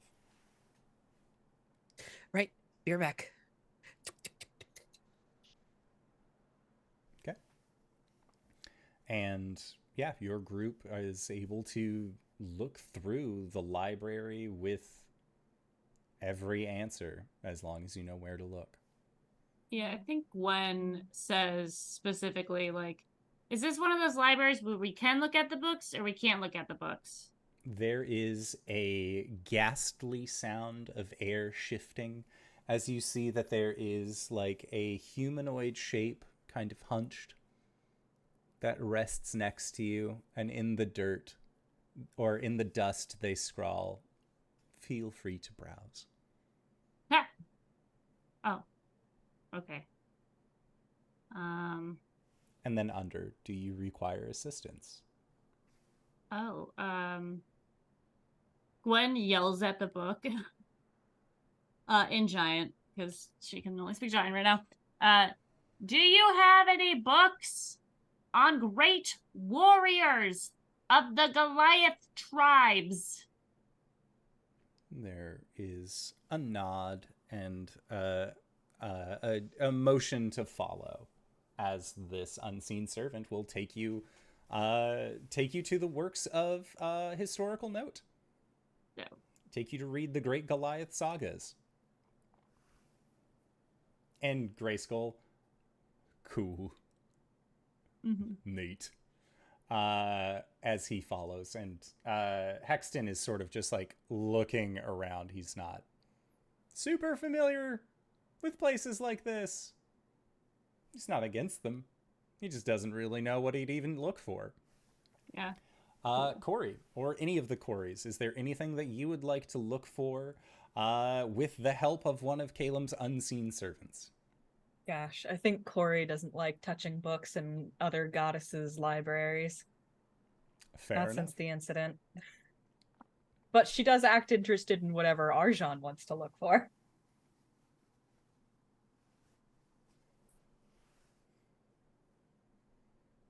I think Arjhan, is Arjhan. there anything you'd like to see in the library? I mean, I don't know if there's anything that they have that might help us, get Dendar to stop keying my ship. That is a good point. Can I call over an unseen servant? Yeah. Do you have any books that might help us to ward off the Night Serpent? There is a pause, and you can tell that it's the equivalent of like the ellipses going slowly over this unseen servant's head until eventually there is a nod. And it makes a slight motion for you to follow them. Puts us in a box with follow the thing. crocodile. Sorry, go on. Okay. Follow the thing. Yeah. We follow the thing. Okay, so Cori and Arjhan, where it takes you is that it is the equivalent of a sanctum spell, or if you are making, there are certain spells that can effectively create and summon a temple to permanently hollow and sanctify an area. It requires multiple castings over the period of a year to make that summoned temple a reality. But it is something that they have access to here. I can already do this. It does take a year, though.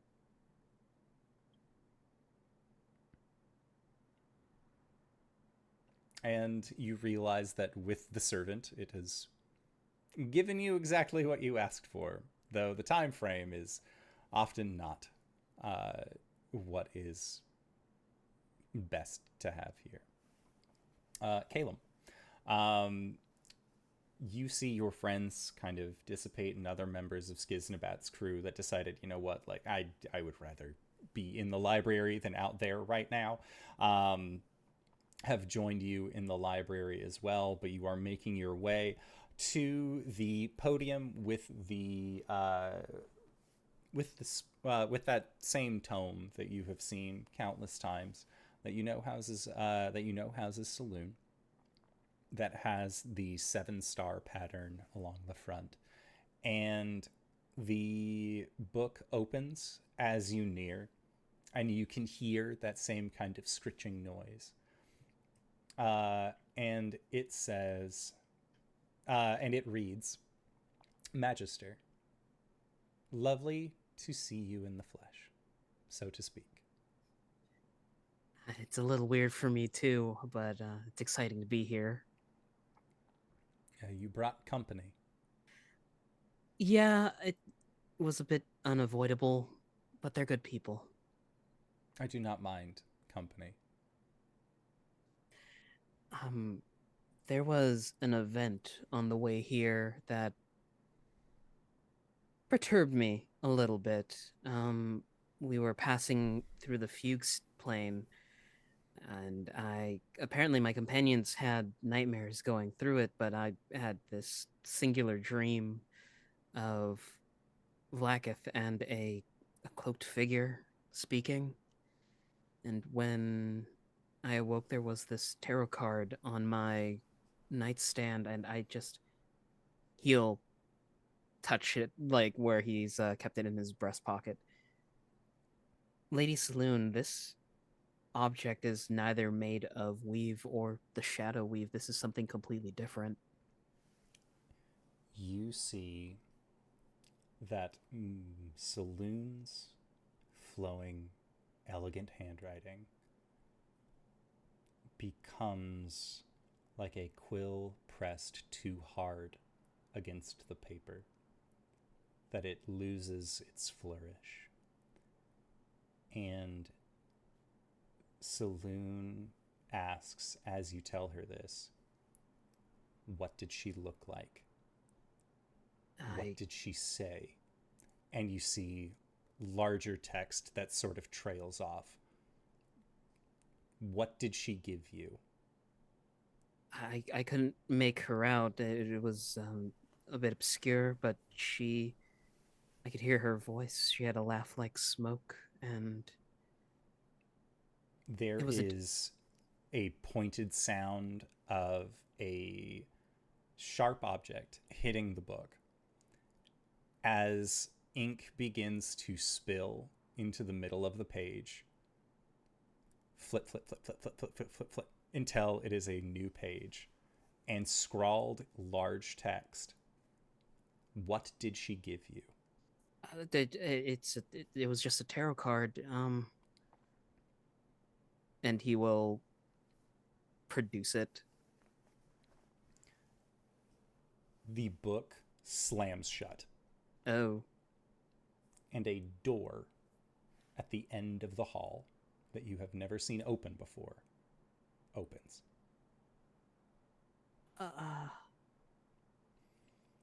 Caelum will turn his head back to the rest of the group, to the rest of the group in the hall, and just, maybe I should just take this as a personal call. Caelum, you enter into this chamber, and above you, you can see the night sky, and you can see that there are constellations that are drawn and embedded and emboldened here on the roof of this chamber, much like the chamber that you found Brother Groon in.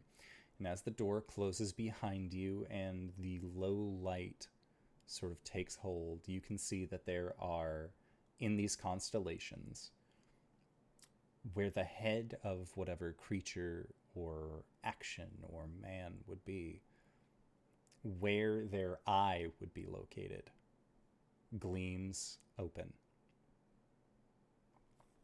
And you hear a voice that you recognize from the pages of a book, not 1,000 steps away from where you are. It is not just a card.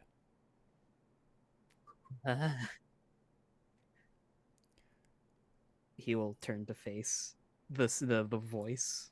The voice is omnipresent in this room. Oh, great. And again, there are 7 pointed stars along the Great. ceiling that Yep, are all okay. looking down at you. You are being observed right now. If it's not just a card, what is it then? Should I not have this? Should I destroy it? If you have received it, it is too late. The origin of magic is stemmed in the lore arcana, the language of magic. There is, of course, the shadow weave and the weave itself, both derived from the arcana. There, of course, is also the lore animus, the lore animus being more tied closely to druids, rangers, other folk who use natural means. You hold in your hand an element of the lore mystica. The woman that you met, with a voice as sweet as a house fire, she is fate. She is tied to the world tree. This woman rests at the heart and center of all. We had sealed her within the bark of the tree. If you have seen her, if she has interacted with you, What card? Magister.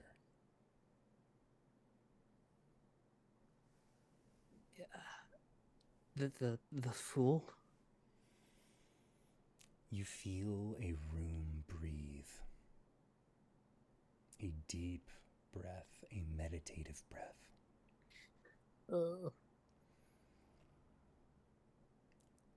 You are the beginning.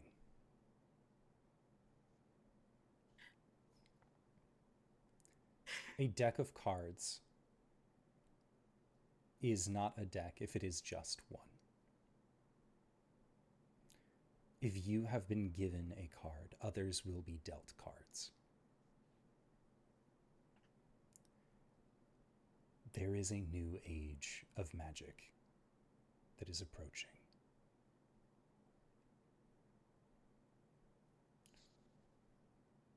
Your abilities to shift and change and create spells has heralded her return. There is a reason why the language of the lost was meant to be understood but never spoken. It was not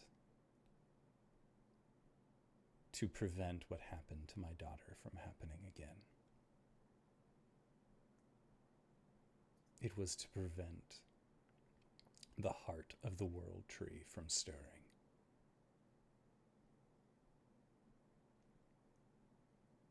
I cannot fault you for being given this card.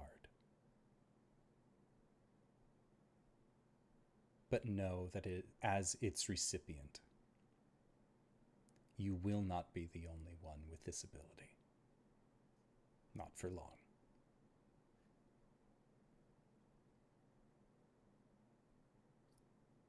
As Saloon is speaking, Caelum has begun to pace in place, just biting his nails and thinking, also listening to Saloon. There is that signature Caelum nervous energy about him as he's muttering like, oh, did I fuck up? Oh no, this is going to be so bad. What do I want to do? There's a beat. He stops in place and just takes both his hands and slaps his cheeks to focus. If this is the dawning of a new age and I am at the start, what do I do? You asked of myself and my daughter not 1 year ago, what does it mean to be a magister? To enforce the rules of magic as they are. Find others who bear the card. Restore the balance.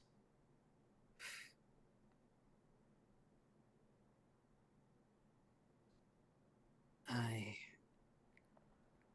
humbly accept this undertaking. And I hope that with your guidance, I can set this right. My guidance has gotten you this far. From this point on, rely on your creativity, your tenacity. Rely on the skills that you have gained.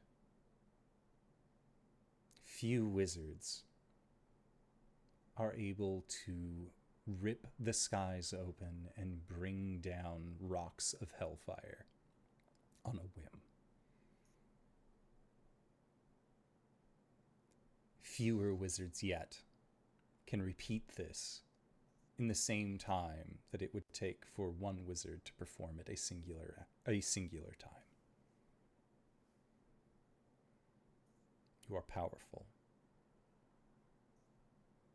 You have strength.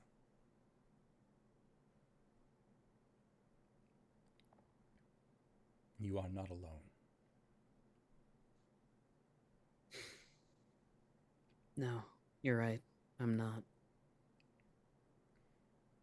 And that is something that you will need to remember as you search for the other cards of the lore Mystica.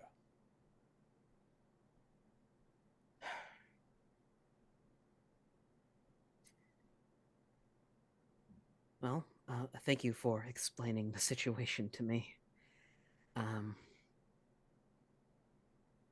We'll rest here for a few hours before we continue our journey. But after we clean up things with Caius, then priority number 1. I have faith in you, Magister. Do not disappoint.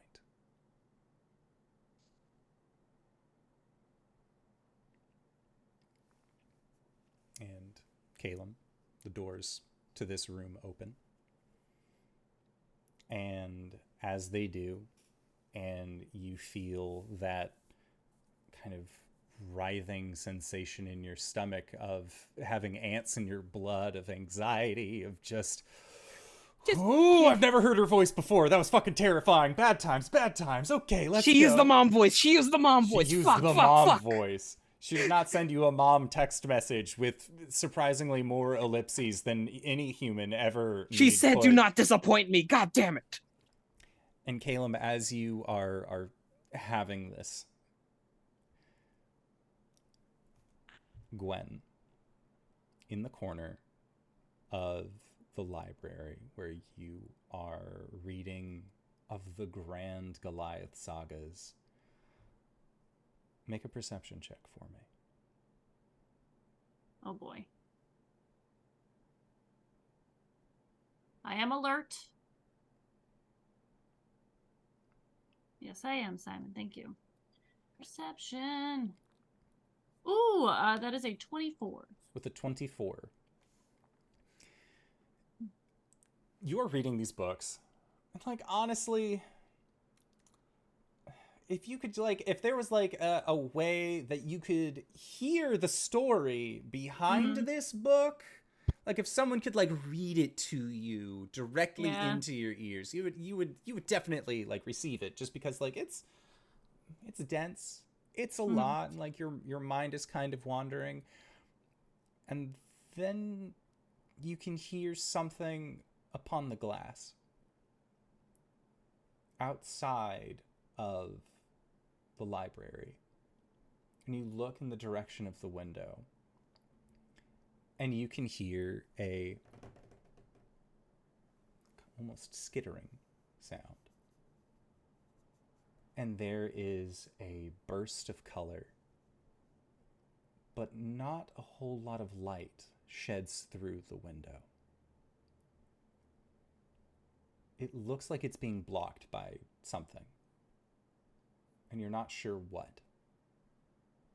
But you can see upon the windows hands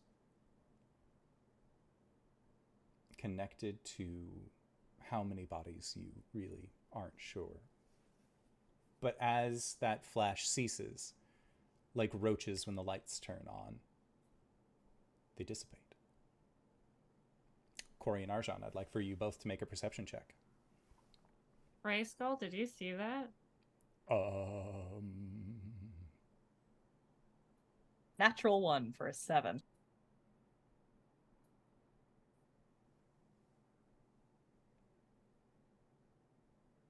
Okay. Arjhan, what'd you get? At disadvantage 3 and a 2 plus 9, so 11. Okay. Cori, you are in an argument with an unseen servant about no, I could already cast that spell. I wanted a way to do this sooner rather than later. And they're silent. They literally cannot speak. They don't know how to tell you that this is the only thing that they have in stock. They can check in the back for you. There is no back for them to check. They can check in the back for you, but it's not gonna really help that matter. Saying that they can check in the back is just an excuse to walk away. Oh yeah, 100% it is. And Arjhan, as you are watching this customer service meltdown, as it seems like everyone has just been having a rough time. Out of this window, you can see that there is a dark haze that seems to be setting in around the library, just sort of on the line of the horizon. And you get a sense of unease in your stomach as the world of dreams gets darker. And then each of you, as well as every member of Skiznabat's crew and Rasa inside of this library, can hear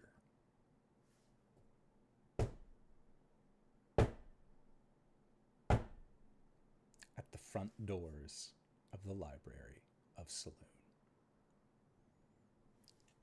And that is where we are going to call it for tonight's game. So I'd like Are to you say, telling me we're gonna have a horror session during spooky time? during spooky season in my D&D games, it's more likely than you'd think. At least trying to do something fun and new this time around. I mean, we only have so many sessions left. Why not really just like, let's get into it. Let's have fun with it. But I always have fun whenever these folks are on the channel. RJ, where can we find you? What do you do? Hey everybody, my name is RJ. You can catch me at RJustice282 on Twitter, Twitch, Blue Sky, and TikTok, where I'm doing video edits for like the games I play. You can catch me here on Mondays as Caelum, the Shattercar Wizard Fighter. Thursdays as Sulong Shen, the Barbarian Druid, who's about to go through a trial of justice where his most deep-seated regret is going to be put out on display. It's weird. Saturdays over at G Game Nights, where we do Blades in the Dark. Finally, Sunday mornings over at the Hype Goblins, where we do a Pathfinder campaign. And oh, by the by, tune in on whenever we're on at the Hype Goblins, because Sarah's giving away free codes to PAX Unplugged. That's wild, y'all. They have like 5 tickets or something like that. Yep, the next drawing is on Thursday. It's never been a better time to check out the Hype Goblin. Just saying. Come Our on show's over. over. You're looking at who to watch next. It's a great time. But yeah, that's me, DenakeEater.com. That's me. Hi. Sorry, Simon. I'm LBHackEmUp. You can find me at LBHackEmUp on the Twitters and the Twitches and the Blue Skies. I will post when I'm live. This week's going to be a little bit different. On Thursday, Ren is going to be playing with the boys, but on Friday, Ren and I will be playing Demonologist with our friend Wolf North. He is a bigger streamer than us, but he wants to play some scary games, and boy, does he get spooked. It's going to be a lot of fun. We will probably not be playing on Sunday, but if you haven't checked out the Alien game, we're on episode 3. We just finished it last week. If you like the Alien movies, you're gonna love this. I don't normally promote things like this, but it was so good this week. We had inter-character conflict. My character is an officer. I had to threaten my pilot with a gun. It was great. It was amazing. The conflict, the spookies, Rachel's ability to just describe this horror scene was incredible. So if you haven't looked at it, check it out. That's me, DenakeEater.com. I mean, I'm not DenakeEater.com, but that's me, period, DenakeEater.com. Oh, hi. How y'all doing? I'm Cyber. You can find me at CyberWolf1201 on Twitch. We've been playing Symphony of the Night. We just finished that, so now I had to find something else to stream. You can also go to cyberwolf1201.com. I posted a whole ass Cypher System Zelda thing for free. It's 109, 111 pages. Just a good old Zelda content. That's really all I got going on. DenakeEater.com. Speaking of DenakeEater.com, hi everybody, I'm Danae Keener. You can find me at DenakeEater.com. I do nerdy drawings, mostly related to D&D and all of things on this channel. You can also find me over on Lantern Noir's channel. On Thursdays, we're playing Dragonlance. It's been a lot of fun. I'm playing as a wet cat. and an absolute dogshit wizard named Phoebus. He has about 80 different learning disabilities and is trying really hard to get through college. JanaeKeener.com. If you've made it this far, you probably already know who I am, but if you don't, hey Acorns, what's up? It's me, your buddy, your pal, your friend, the Indoor Adventurer, the showrunner here at twitch.tv/Indoor Adventures. We do shows like this on Monday, and Mondays at 5:30 p.m. Pacific Standard Time, and Sundays at 3 o'clock p.m. Pacific Standard Time. We're daylight time for like the next couple weeks. Pacific time. You know where to find us at this point. I would believe so anyways. If this is your first time joining us, you can go to youtube.com/Indoor Adventures to check up on all of the VODs of each of the games that we have played up until this point, or you can go towards anywhere audiocasts are being made available for free. You can also find us there under the same moniker. And speaking of things that are being made available for free, if you go, again, to our Patreon-supported after show called Nights in the Courtyard, where we answer questions not only from each other, but also from the community, you can check up on our after show called Nights in the Courtyard. Yeah. Did I just say that? My mouth's tired. Nights in the Courtyard. It's the after show. Patreon.com/Indoor Adventures. It's a great time. You should be there. I really appreciate it. And with that, that's where we will call our show for the evening. So I'd like to say thank you to everybody who decided to stop on by. Thank you to these players for putting up with my bullshit once again this week. And we'll see everybody else next time. All right, everybody. Bye-bye.